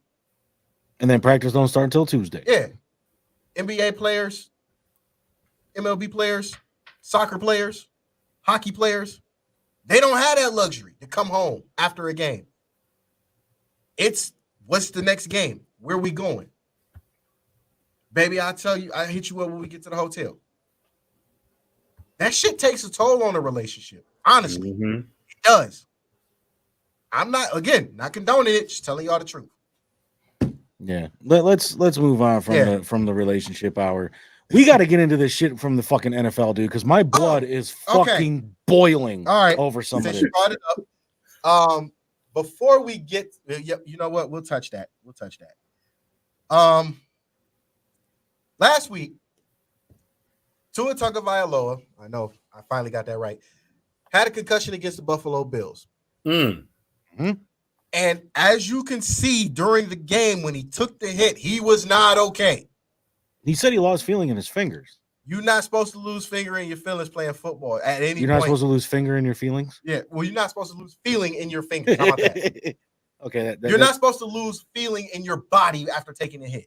Nope. That's nerve damage right there. His body was in shock. Super shock. I was having challenges. Still shock.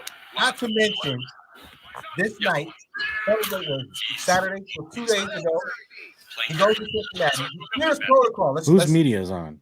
Not mine. He clears protocol. They sent him immediately into concussion protocol. Mm-hmm. He clears protocol.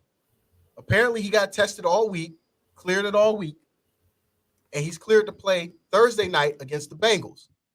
He takes another hit, and he's throwing up. This ain't even a gang sign. This looked like brainstem damage.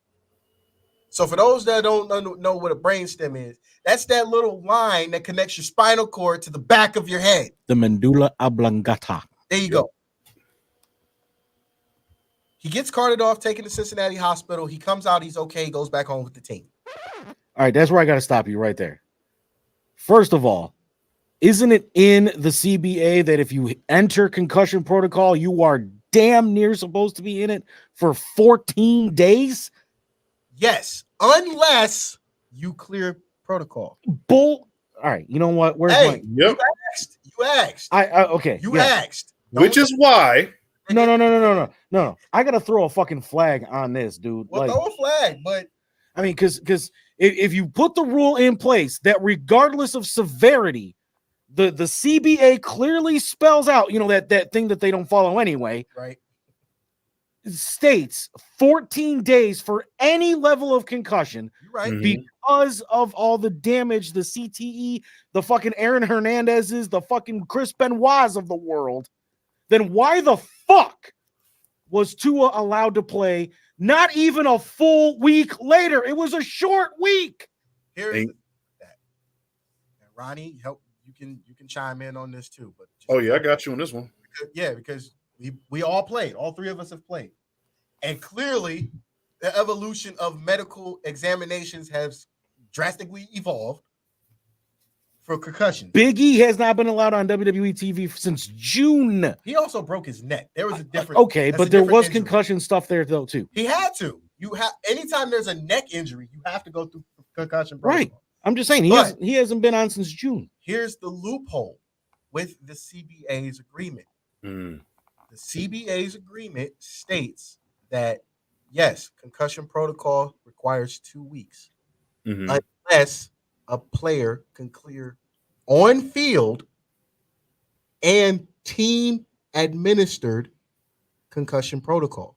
So that independent doctor that they hire for every team, so 32 independent doctors, keep that in mind, that they hire on payroll by the NFL. Yes, no, actually they're on payroll by team. Fuck that bullshit. You asked, man. You can be mad at it all you want, but you asked. So once they clear, if that's the loophole, 2 weeks is mandatory unless they clear. Now, here's the point. And team administered concussion protocol by the team administered doctor. And how many Benjamins did the team slide in his pocket to clear Tua? I don't think they slid any. I think that was Tua's decision. And I think that's why he got fired. Yeah, that was reported about an hour or so ago. He got fired. What, that doctor? Yep. I think that was Tua's decision. And I think that doctor, even if he did clear it, that doctor still had. So why power. hasn't the doctor for the team up the street been fired yet for allowing Baker Mayfield to play all of last season with a shoulder that was about to fall off? Because that wasn't a head injury. Number one. Number two, dude, that wasn't a head injury. Okay, but he ate more grass last season than he ever ate. So you mean to tell me that he hasn't gotten concussions in between there? He probably did, but Ronnie knows. I've been hit by Ronnie before. That shit wasn't fun.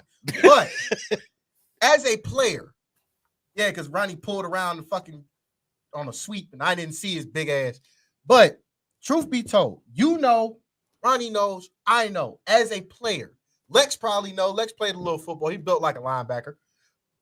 As a player, there is a big difference between getting your bell rung and getting knocked fucking unconscious. Yeah. The reason I'm saying that is because when you take a hit, whether you initiate contact or you take the contact, there's a difference. It is a difference. Oh, yeah. So when Baker was taking hits and playing on an injured shoulder, that's something you can literally bounce back from within days. And I'm not saying because he tore it, he couldn't bounce back. What I'm saying is the body reacts differently. All right? When you fuck up your knee or you stub your toe on the edge of the bed, your body reacts differently. Your foot ain't chopped off, so you can still walk. It's going to hurt for a few steps. But after that initial pain is gone, you're okay. When you get your bell rung at a football game and the coach pulls you to the side, back in our day, what was the first 3 questions you got asked? What's your name? Who's the president of the United States and what day is it? And how many fingers am I holding up? Huh? And how many fingers am I holding up? Exactly. So tell me I'm lying when you get your bell rung. That's when you get your bell rung. When you get a concussion back in our day, so the early 2000s. So think about this. Late 90s, early 2000s. Late 90s, early 2000s. So from the time football was invented all the way up until the late 90s, early 2000s, what's the first 3 questions they ask you when you got a concussion? Do you know your name? Do you know where you are? Do you know what day it is? If you answered all 3, get your ass back out there. Yep. So to your disgruntledness, I understand where you're coming from. But with that loophole, even if the Dolphins doctor got fired, if Tua clears team and league concussion protocol, because that league doctor is at every game. There are 2 doctors, for those that don't know. Yep. There's a league doctor that they hired for every team. And then the team has to go out and hire a separate doctor from him. For the second opinion. Right. So when he got the concussion in Buffalo, they sent him to the blue tent. That's why that blue tent is there, folks. It's not just for torn ACLs or anything like that. That's mainly for concussions, because you can get your ACL looked at on the bench, no problem. So when they sent him to the blue tent, he came back out, he cleared concussion protocol. If he really cleared it, that's on the team doctor to send him back in, as well as Tua. Are you okay enough to go in?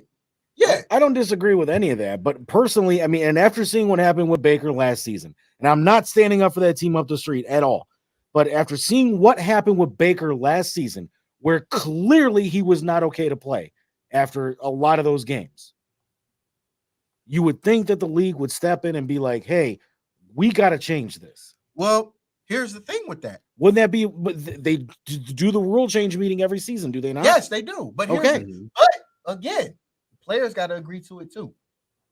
I'm going to let Ronnie chime in because I know Ronnie got a lot to say about this. I think for me, the issue is, like to your point, head injury versus everything else is always going to be different, because that head injury could not only cause your body to react different, but it can change personality, memory, how it responds out there, to the point where you're not even the same player, Exactly. And I get some other injuries can do the same, but with the head injury, it's just like the central part of everything that gives us a chance to be able to do what we do. For sure, right? Now, my thing is, this is something that, both Mel and I went through. Shout out to Coach Walker. He would always ask us, are you hurt or are you injured? Right? Because if you're hurt, you can play. If you're injured, you can't. That's it. I heard the same shit from my coach. There you go. You know what I'm saying? And it's like, can you play? Can you not? Right? And every player's going to be like, if it ain't falling off, if I can walk on it, I can run on it, I'm all right. I'll figure it out. Wrap it up, and I'll go back out. It's just a flesh wound. Yep, that's it. Stop the bleeding. We good. I'll play. I don't care. I'll figure it out after the game. Right. You know what I'm saying? And here's the thing. I want people to understand, too. There is a big disparity between the suburban schools and high school level anyway. It's a big disparity between the high schools in the suburbs and in the inner city. I literally was at a private school, coaching. Well, we had a trainer on staff every day. She's there checking temperatures. They had trainers? Yeah. Yep. Regardless of game or practice. Hold up. Ronnie, when did we see trainers? Maybe at a game they might have had maybe. Now, if we went to go play a school like that, right? That's what our trainers were. EMS people. Yeah, it was always EMS people. It was the paramedics, or if we played close enough, they might have sent somebody out from the Cleveland Clinic. Yeah, which wasn't off. But it wasn't being paid by school. Nope. Yeah. No. And the only reason the EMS were there is because it's required by the state to put on a sporting event. Right. Yep. So shout out to OSHA for that. Yeah, exactly. That's the only credit we giving y'all. So where's my money, motherfuckers? So Ronnie's credit, and to your argument, when you have that change, that injury, the change in injury. So Baker's injury, if it's not considered a head, it's not important. I'm not saying that his body and his career isn't important, but which one would you rather get sued over? And I'm not saying you want to get sued, but I'm asking you because you probably have a choice. The shoulder. Which one would you rather get sued over? A shoulder you can fix, or a head injury that could possibly kill you? All right, but that's the point right there. We already know the NFL has numerous undocumented lawsuits against them for mishandling the concussion shit for decades. And so does WWE. Exactly. Which is why, for those watching, when you see a chair shot scene it's in pro to wrestling, the back. It's always to the back because chair shots to the head have been banned. Not only that, but so have certain moves. The flying headbutt. The pile driver. You don't see that anymore at all unless it's in the independent circuit. AEW. True, because they're supposed to tuck the head between the thighs, and people mislip on that. They don't. And when they don't, it's called a spike pile driver. Mm-hmm. But right to the back of your neck. Exactly. To all of that's how Stone Cold's neck got broken. Yep. To all of that.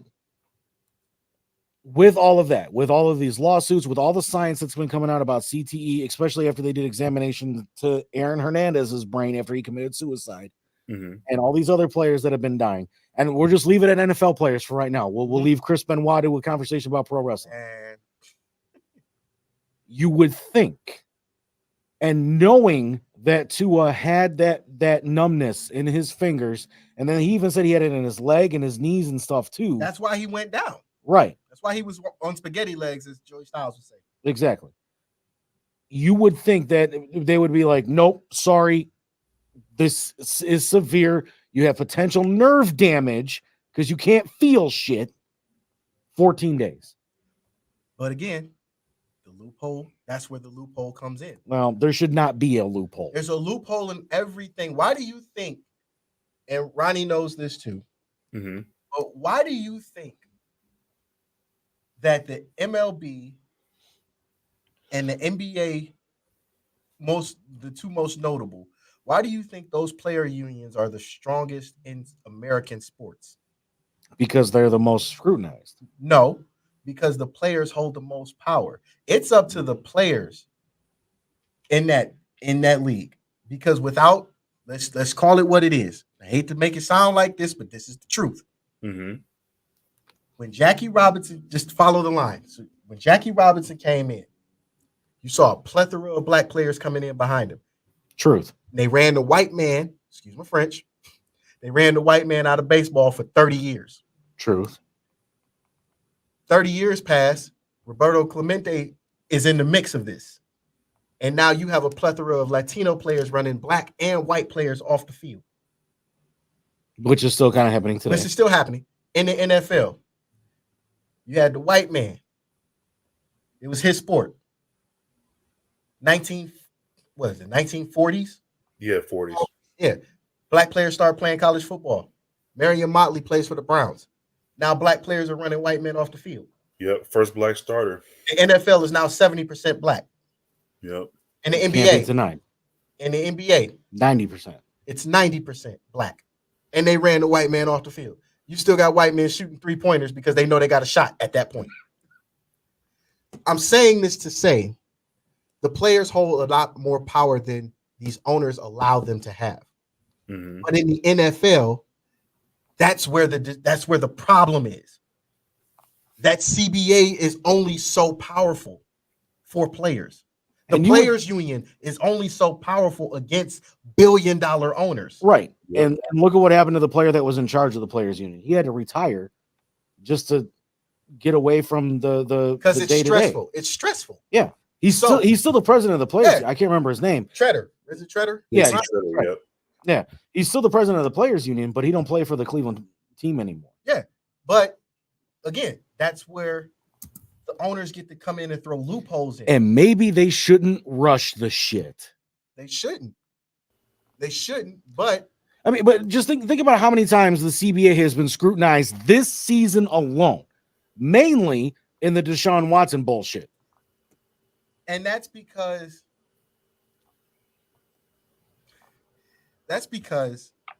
both sides agreed on an arbitrator that was independent of Roger Goodell.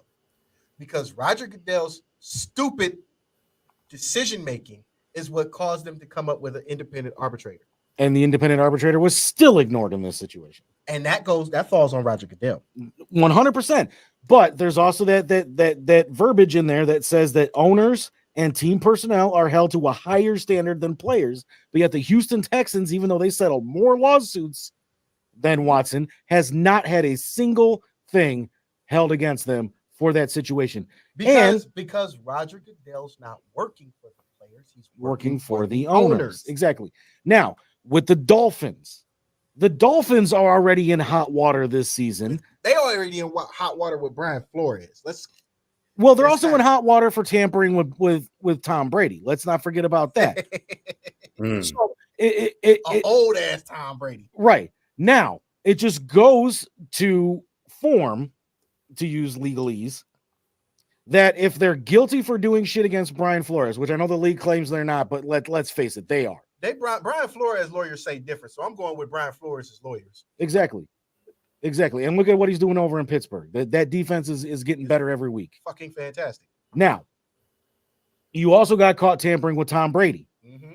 So what's there to say that the league should not investigate the Dolphins for their handling of the Tua situation? They're not. Given that there's already been things that the Dolphins have done shady this season. They're not. Yeah, they're not going to do it. And this is the main reason why Treader was blackballed. Because he was talking about, how previously he was concerned about player safety, right? Yes. And then also trying to right. He has some good points though. Like he was saying basically, okay, especially during the pandemic when it had started, they were like, well, should we even be doing preseason games? First of all, that was one argument.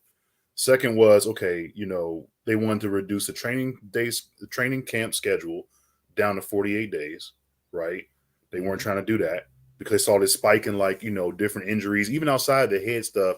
It was like Achilles injuries, ACLs, all that kind of stuff, right? Look at how many starters were injured during this preseason. That's what I'm saying. And we're like, for games that don't count, he's like, why are we even playing them?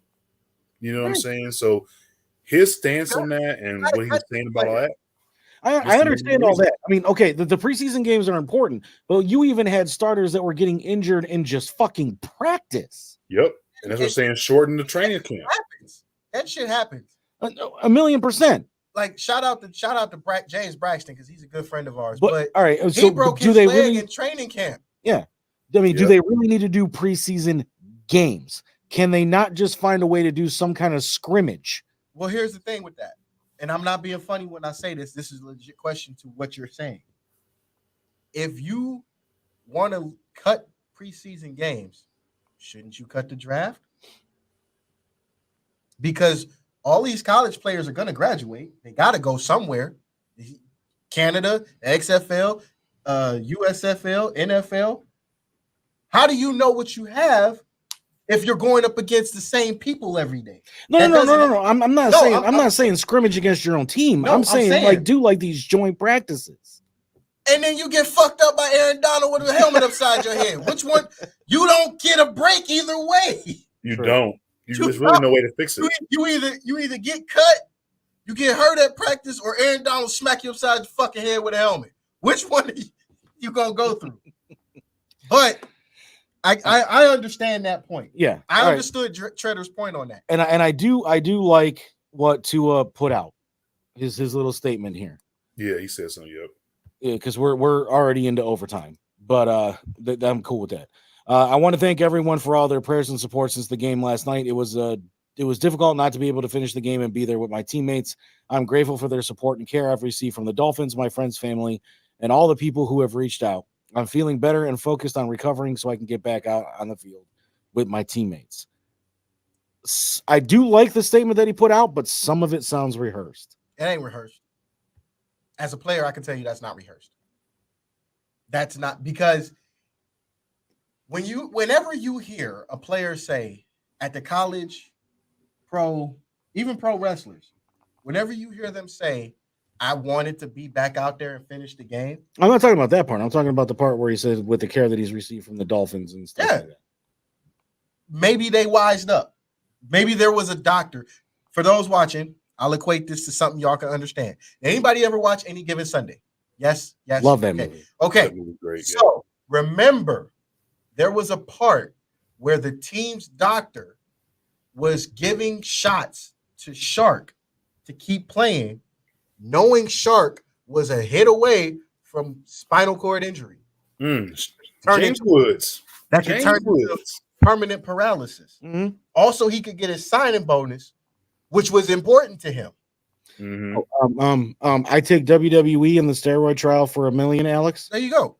So when you're a player and you want to finish the game, knowing you're hurt, whatever the injury is, knowing you're hurt, it means more not only to you, but to your teammates and to the coaches. Because remember, where was Tua playing last year? You're still in Miami. It was still Miami. But they were thinking about cutting him. They were thinking about cutting him because they didn't think his play was up to par. I really wish they had, because Pittsburgh. That too, but it's ipso facto now. But regardless of that, they were thinking about cutting him because they thought his play wasn't up to par. He knew better. You gave him a weapon in Sammy Watkins or Tyreek Hill, my bad. Gave him Tyreek Hill. Now he looks like a fucking superstar. You still didn't help him by giving him a shitty line, which is why that line's still garbage. Yeah. Like don't get me wrong, Mostert's a great running back, so he makes plays, but overall, that line is terrible. Yeah. I mean, that game Thursday night was brutal. So with that could be expected for him to take hits. Yep. That could be expected for him not to want to get out the game. It's up to not only him, but the head coach and the team doctor at that moment to say, look, nigga, sit down. Right. And then on top of that, not even a short week, but you're playing against a team that comes from arguably the most physical division. Yeah, he's right. Ronnie just nailed it right on the head. You're playing a physical team from the AFC North. AFC North, the most physical division in football. All of pro football. Ain't no denying that. We all root for AFC North teams. And on top of that, you put him in a short week situation with a line that's not going to hold a physical team. And on top of that, the Bengals went to the Super Bowl last year. That too. So that's so much motivation for a defense opponent team. But at the same time, first concussion came, he cleared it. That's his job as a player. Your job for any injury you have on the field, in order for you to come back into the game, your job is to clear the protocol. He cleared it. The team's job is to test him up until game day. If he clears, I think it's 2 days, 3 days? 48 hours. 48 hours. Okay. 48 hours, yeah. If he cleared 2 days after, which would have been Monday, Tuesday into Wednesday, because Monday you're off. In a short week, it's a light day. Tuesday and Wednesday are practice days. So if he cleared Monday into Tuesday, Tuesday into Wednesday, that's on the team. Yep. And if he did, I'm not saying he didn't, but obviously he did something enough to say, all right, he's good to go. And then he took another hit. That was a freak accident hit. His head bounced off the turf in 2 games. Thankfully, his head's not separated from his body right now. True. But to be fair, and I'm not saying that the Dolphins are right, I'm saying this to be fair to them. Their team doctors, that independent team doctor that they pay buttloads of money to, Who they just fired. They tested him. So he had to go through several CAT scans, which are basically MRIs of the brain, to clear him enough to say he's good to go. And he functioned in practice. Fair. So let's close it out with the last little piece of NFL news that we have here. ESPN is being called out for hardly covering the Brett Favre situation where he stole $5 million from Mississippi to build a new stadium for his daughter's college. But yet and I'll even attest to this, how many times do we hear about Mike Vick and his dog fighting? Every fucking day that he was on part of that. 3 times a day. Golly, man. So is this whitewashing by ESPN? And I can answer that question because they're owned by Mickey Mouse. Yes. Without question. And Shannon Sharp said it best. He's a sleazeball.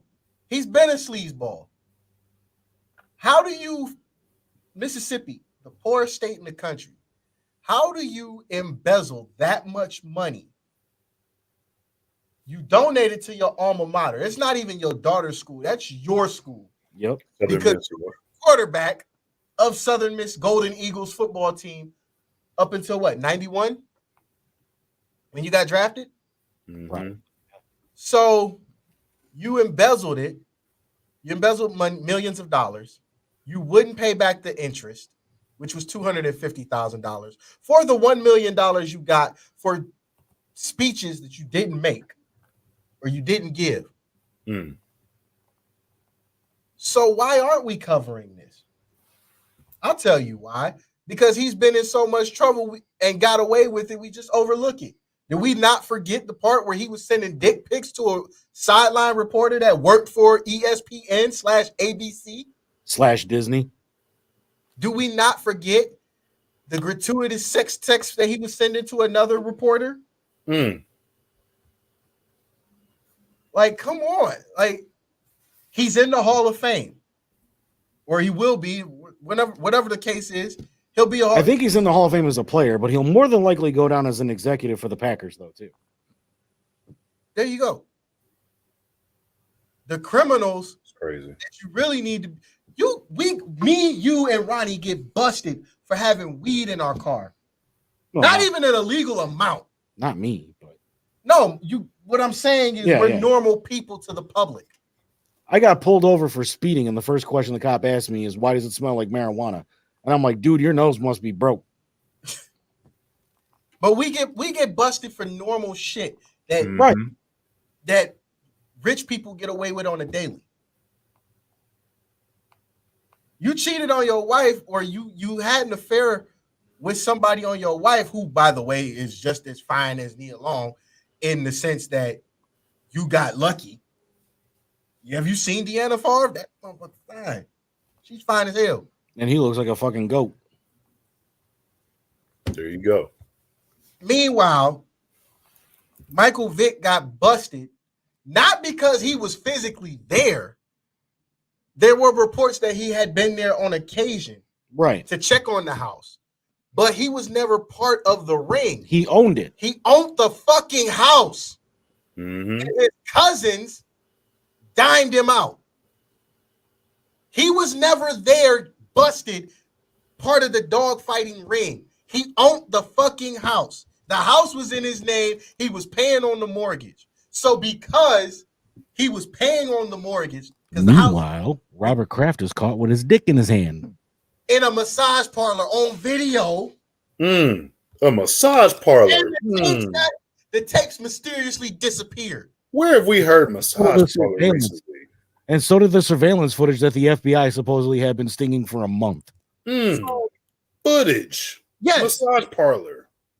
What do you think happens at a massage? Man, I keep telling y'all, there was a massage parlor when I was a semi-pro player. Some of my teammates would go to after every game we had in Warren, Ohio, that got raided on multiple occasions.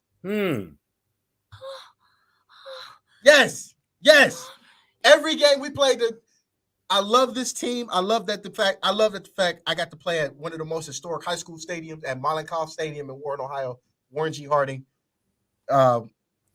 But after every game we played the Northeast Ohio Disciples, they would want to go there. I ain't dropping no names because that ain't none of my business. But I know for a fact, because of the news, that damn massage parlor was getting raided on a regular for doing illegal activities.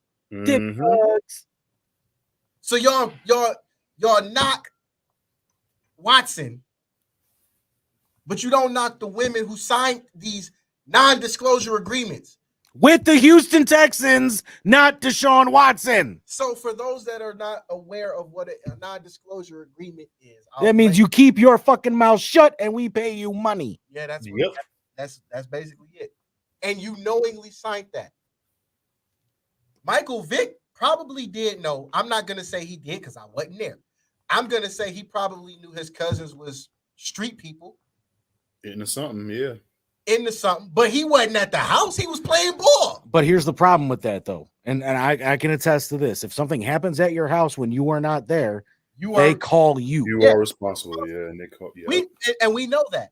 But my point is, because he was gone playing ball to pay for the house, and his cousins got busted, or whoever it was. I'm saying his cousins because, old school throwback people used to say when black people wasn't acting right, they say your cousin's acting up. But he got dined out and he wasn't even there. Brett Favre was busted. There was a text message that said, the media won't find out about the amount of money you're paying me, right? Well, guess what, Brett? We did. I mean, if they could catch the fucking bitch that played Becky on Full House, did Brett Favre literally think he was going to get away with this? And she's married to the Massimo Jeans guy, somebody that hasn't been relevant since '98. And he obviously he thought he was going to get away with it because he's Brett Favre. Yep. And because he's white. And look at everything else he got away with. It's not you, dude. Did I not open it and sit here and say did they not whitewash this story? I'm agreeing with you. No, I'm not saying you. Oh, I know. But because you're the only fair-skinned person on the show, you get this. But I've also been behind Watson from the beginning, though, too. You can't help but be behind Watson because the facts are there. Not saying you weren't behind him right because he was right, but the facts were there. 24 women signed a non-disclosure agreement, which means whatever happens, you shut the fuck up or you don't get your money. So technically, by law, they were in breach of contract. Ding. Why didn't they get signed? Why didn't they get sued for that? I'll tell you why. Because the Texans wanted revenge on Watson for Watson coming out and saying that the old crusty white dude that owns that team is a racist piece of shit. Well, you shouldn't have been a racist piece of shit. You wouldn't have. Your team wouldn't be fucked. You had a white guy sit there and say, "I want out of Houston because the owner is a racist piece of shit." So when white people are going against their own kind because they see what's right and they see what's wrong, that should tell you just how bad and fucked up the organization really is. And that's what sold my wife on it. I'm sitting here and I'm like, you had a what? You had J.J. Watt. And there are 3 Watts in the NFL. Exactly. 2 of them play for Pittsburgh. 1 of them plays wherever now. But you had J.J. Watt, arguably one of the highest rated defensive players at that time, say, get me the fuck out of Houston because I am tired of the racist bullshit. And then Jadeveon Clowney and Deshaun Watson followed suit. Don't forget Sammy Watkins. Or DeAndre Hopkins. Yeah. But like where there's smoke, there's fire. Let's just think about all the athletes of color that get busted for normal shit. And what I mean by normal shit that goes on in our everyday life. Le'Veon Bell and LeGarrette Blount. No, I'll do you one better. Tiger. Man, I love Tiger Woods to death for what he did for the sport of golf. Dude got busted getting swung on by a fucking golf club that he owned. No, Tiger married a white woman. Yeah. Tiger also was having an affair with a porn star. Lucky son of a bitch. And the nanny. And the nanny, apparently. Now that Ronnie says that, because I didn't know that part. I knew about the porn star. I didn't know about the nanny. I knew about the nanny. I didn't know about the porn star. Yeah, me too. I'm like, oh. Porn star. Great A push. But here's the thing. How many people do we know on an everyday that has slept with a stripper? Raise your hand. Man. A stripper is 3 steps below a porn star. You don't know nobody that slept with a stripper? No. Oh, okay. Regardless of that, it was regardless of that, it's normal. And the reason I'm saying it's normal is because how many people do we know that have been married and had an affair? Now that I can attest to. How many people do we know had a girlfriend, had a boyfriend, cheated on him? But because he's high profile and he's black, it makes the news. Like you said, Bob Kraft caught in the massage parlor with his dick in his hand. White owner of the Patriots. Robert Goodell's best friend. They've got so much evidence against him. Even the FBI is like, sorry, Bob, we're done with this. Yeah, he had so much evidence mounted against him. He would have been in jail for at least 20 years.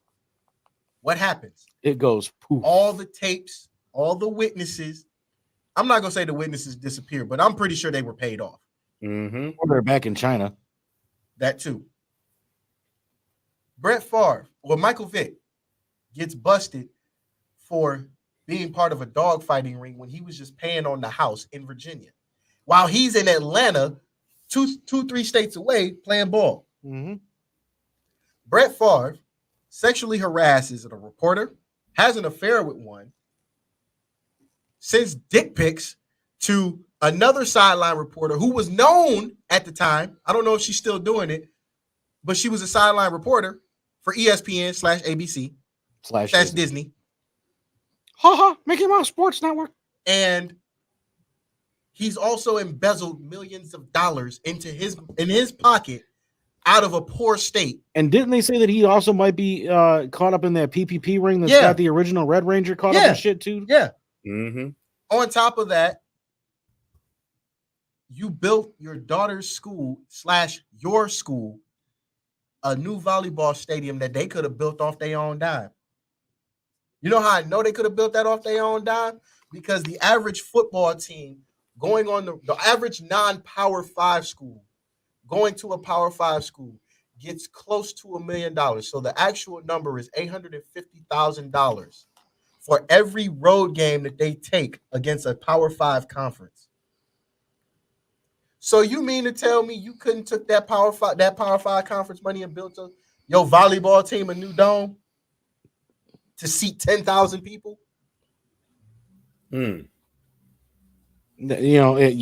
It's ridiculous. It's bullshit. And if it is just because he owns part of the Packers or he's the GM or whatever the fuck. Everybody owns fucking part of the Packers. Yeah, for $10, you too can own a part of the Packers are the only fucking NFL team owned by 48% of fans. Yeah.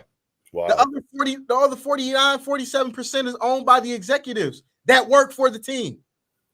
So yeah, it's not hard to own a fucking part of the Panthers.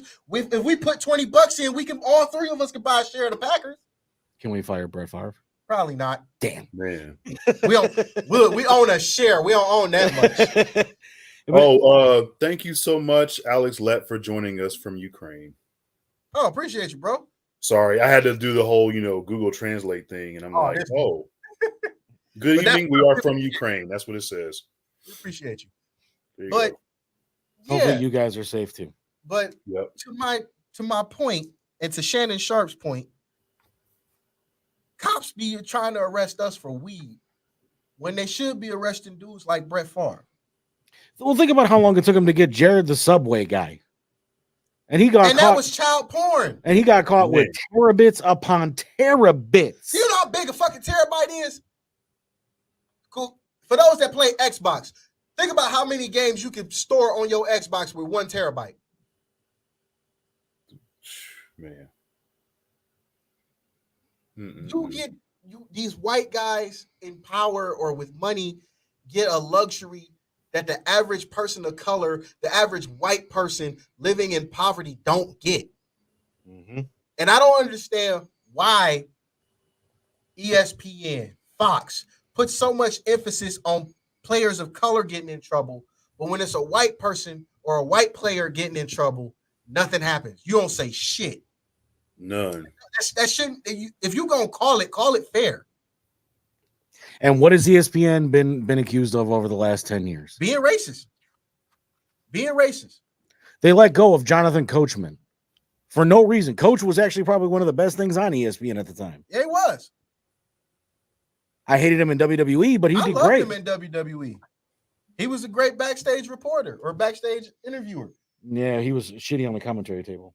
That wasn't his thing. But Shannon was right. The white collar crimes will never equate to the blue collar or the working man's crime. It never has.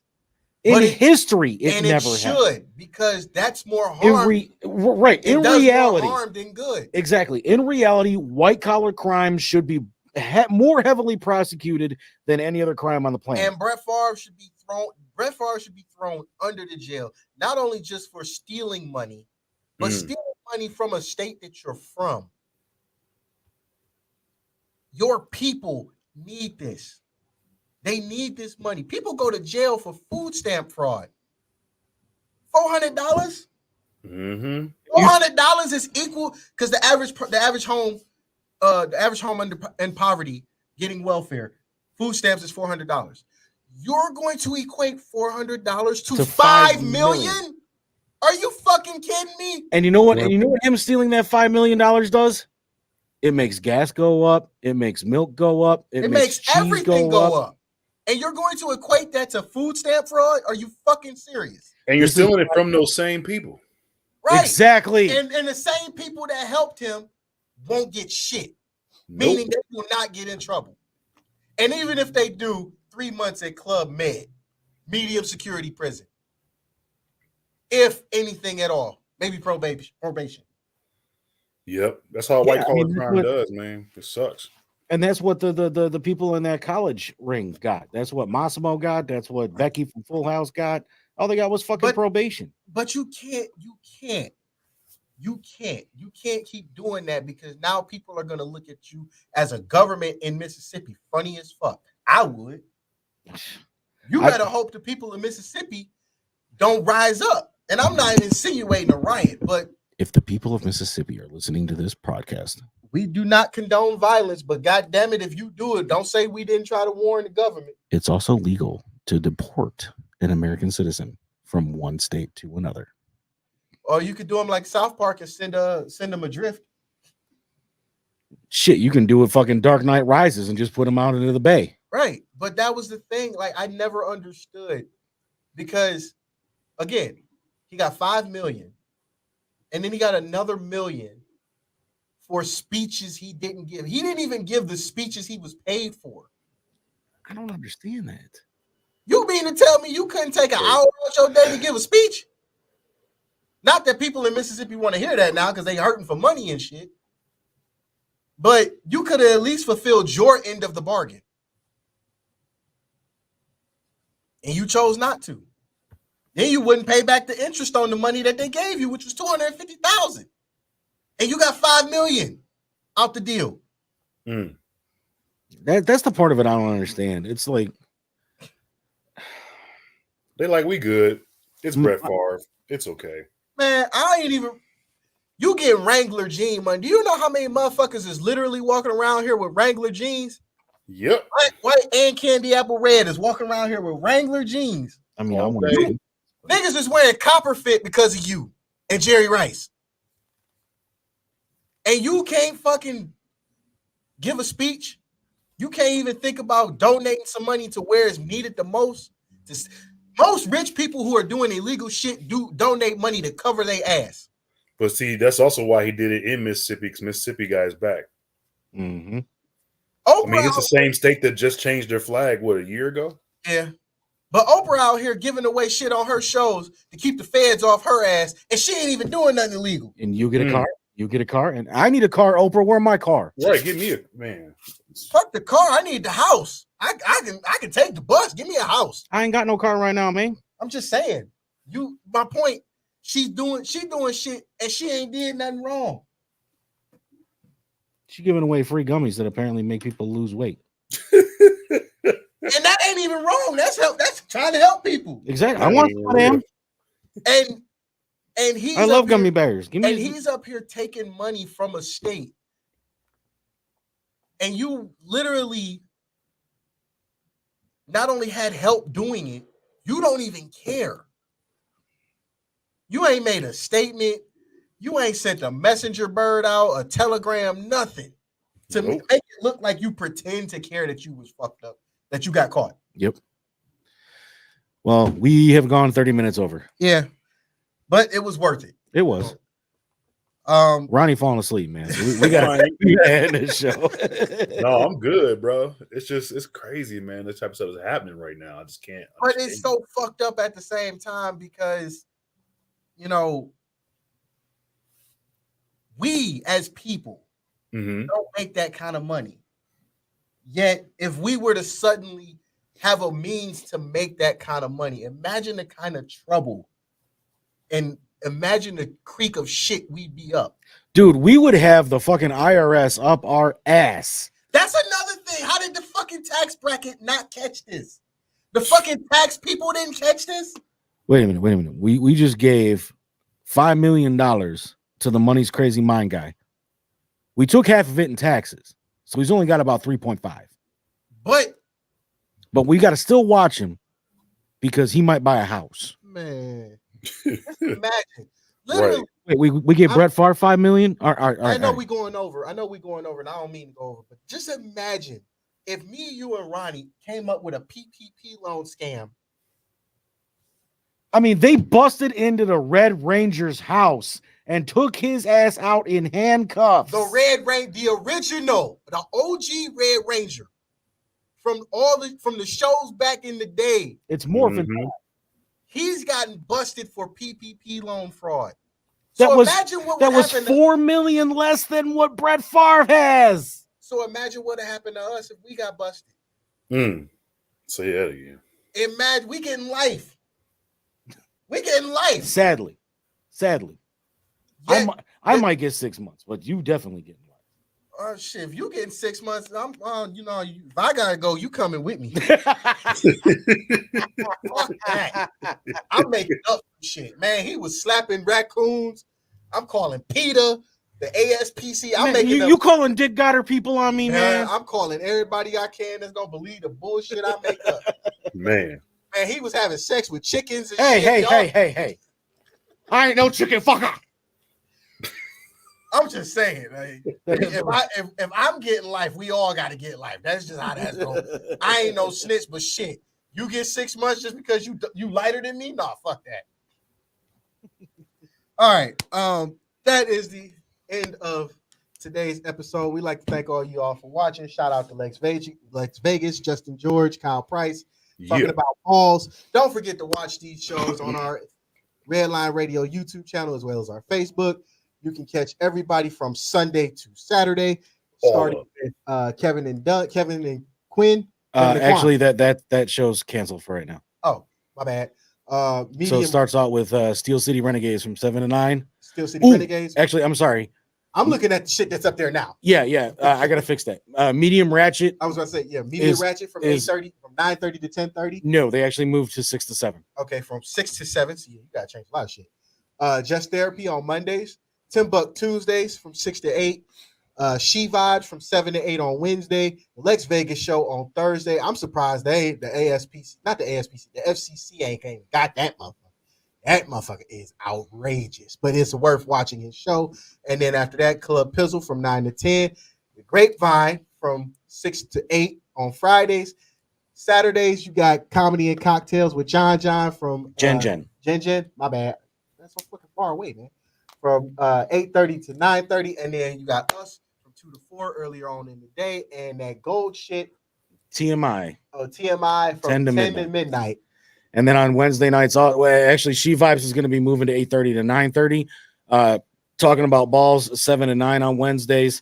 Thursdays, we got our brother from another mother, Broad Street South, from 8 to 9. And that's a very good alternative sports show as well, not just ours. I mean, talking about balls and Broad Street South, because you all watching these shows, you will get a different perspective on sports. And that's what you need in the world of sports, instead of just having this fucking ESPN and Fox Sportsnet mindset. And then over on RedlineRadioLLC.com on Thursday nights from 10 to midnight, Money's Crazy Soundtrack, where I play whatever. I was gonna plug you in at the end, man. You fucking up. But go ahead. Where we play whatever the fuck we want, because I can. Tuesday nights, actually, he has gone from 6 to 11 now.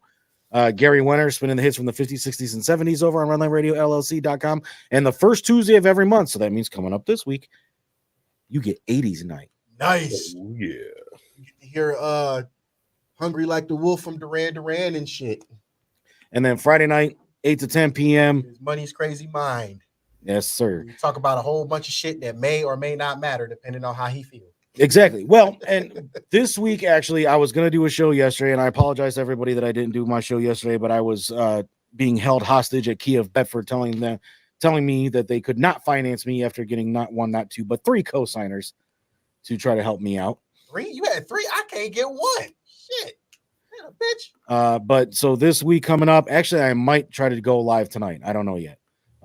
There's a possibility of a special Saturday. What day is it? Saturday edition of Money's Crazy Mind. But we will be doing real life serial killers that inspired some of the most notorious Hollywood serial killers. Oh man, that would be a good one. That's a good one. I would sit up all night and watch that one. That just to see that. Mm-hmm. And I can tell you right now, one serial killer inspired the top 3 Hollywood baddies. Dahmer? No. Ed Gein? And Gein. Ed Gein. Dahmer. Oh man, he's Well, right. Dahmer. You know, I mean, we can get into that for another 2 hours. But I need to get home to my wife. She's already blowing my shit up. I ate his liver with some nice fava beans. Then a nice Chianti. Oh Lord. Oh no. All right. But that concludes this episode of the show. Thank y'all for watching. Don't forget to follow us on Facebook, 216 Sports Network, YouTube, 216 Sports Network, Twitter, same thing, Instagram, same thing. And just keep watching Redline. Don't forget, we also are streaming live sporting events as such as Pee Wee football. Tomorrow we got the Garfield Heights Bulldogs again. I think it's the little kids. So I think it's the 8U. But we are streaming live events. Go Bulldogs! I forgot you went to Garfield. But don't forget to watch that, because everything that you guys do for our YouTube channel not only helps us, but it helps these kids and it helps these teams that we're helping cover and give them some exposure. So just keep all of that in mind while you're watching our stuff on YouTube, while you're watching our show, while you're watching every show on Redline Radio's plethora of showcases. So Facebook, Twitch, and Twitter, we are Redline Radio LLC. On YouTube, thanks to a hacker. Yeah. We are Redline Media Group LLC. Now, Wednesday night, Talking About Balls will be coming at you live from our brand new sponsor, Lucy Shenanigans on Broadview Road in Cleveland. So, while I'm thinking about it, October 14th, That's a Friday night. Extreme Fight World will be presenting Dojo Wars Part 2. So if you like local pro wrestling, get your ass over to efwstore.com. Select the wrestler Daisuke to give him credit, as he will be getting credit for the sale. But more importantly, local pro wrestling on the east side, because normally you got to go to the west side. So now it's coming back to the east side. Just get over there, check out some local action. You see El Salvador will be in action. J-Rock Daddy will be in action. J-Rock, really? Yeah. Oh, man. J-Rock will be in action. Ashton Day will be in action. So get over there, get your tickets, because tickets will be selling out fast. They just upgraded the facility that they're in, meaning they've expanded the seats. Nice. So more people will be in there, and tickets, I can guarantee you, it was sold out last time. It'll sell out again. So get your tickets now, because the 14th is in 2 weeks. So get over there, get your tickets. Remember to search the wrestler Daisuke, give him credit. But outside of that, go check out some local pro wrestling action. Support indie wrestling. The 15th and 16th as well. Redline Radio LLC will be at Lorraine Speedway. Lorraine Speedway. And we will be live streaming the cavalcade both days on all of our social networks. Nice. The 1st and the 22nd, we will be at the grand opening of the brand new Tattoo Therapy Inc., which is just 3 doors down from his original location. Myself, Lex Vegas, and Grape will be live streaming on Friday. Saturday, if we're live streaming there as well, I'll get with you guys about possibly being there. Cool. All right, folks. There is a possibility I might be getting a tattoo live on the air. I hope it ain't like what Kyle and Justin got going on, because Kyle's up shit creek with all the debt he in. No. I just got to get this fixed. Oh. And he's the guy that did it. Wow, real quick. It was great seeing you at the Cleveland Classic Gaming Convention last week. It was hotter than balls in that building. Hey, man. There's a shitload of people there. For those that don't know, 10,000 people, I heard. For those that don't know, this is Cleveland's largest and only gaming convention, as well as Cleveland's largest and only Tecmo Super Bowl tournament. It was a great turnout. Everybody showed up. Nightmare showed up. Tim Kistrop showed up. For those of y'all that don't know, go play NBA Jam and go play NFL Blitz. You'll know exactly who he's talking about. And he's on fire. John Parrish and Anthony Marquez from the OG Mortal Kombat 2 series was there as well. Kevin Caballero actually beat Mike Tyson's Punch-Out blindfolded, as well as a showcase. See, we were so busy, I didn't even get a chance to look around, man. Next year, you need to look around. You need to make the rookies handle your part and go walk. We only had one rookie, and he was working just as hard as us OGs, man. We need to recruit some more, because we on that. We got to get y'all walking around next year. Next year is going to be 2 days, too, as well. Yeah, it should have been this year. But I understand how Tom was feeling. So for this, as well as, just having an impact on sports games, you guys need to get down there next year. Keep in touch on clevelandclassicgaming.com, as well as Facebook Classic Gaming. You got all our information. Redline Radio will be there next year, and the Northeast Ohio Ghostbusters will be back next year.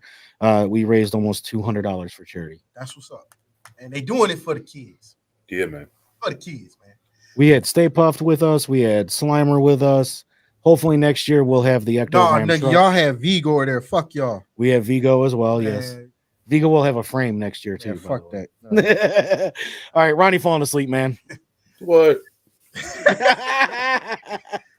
All right. So for 4th and 15, that's Lee. I'm Mel. That's Smooth. Peace.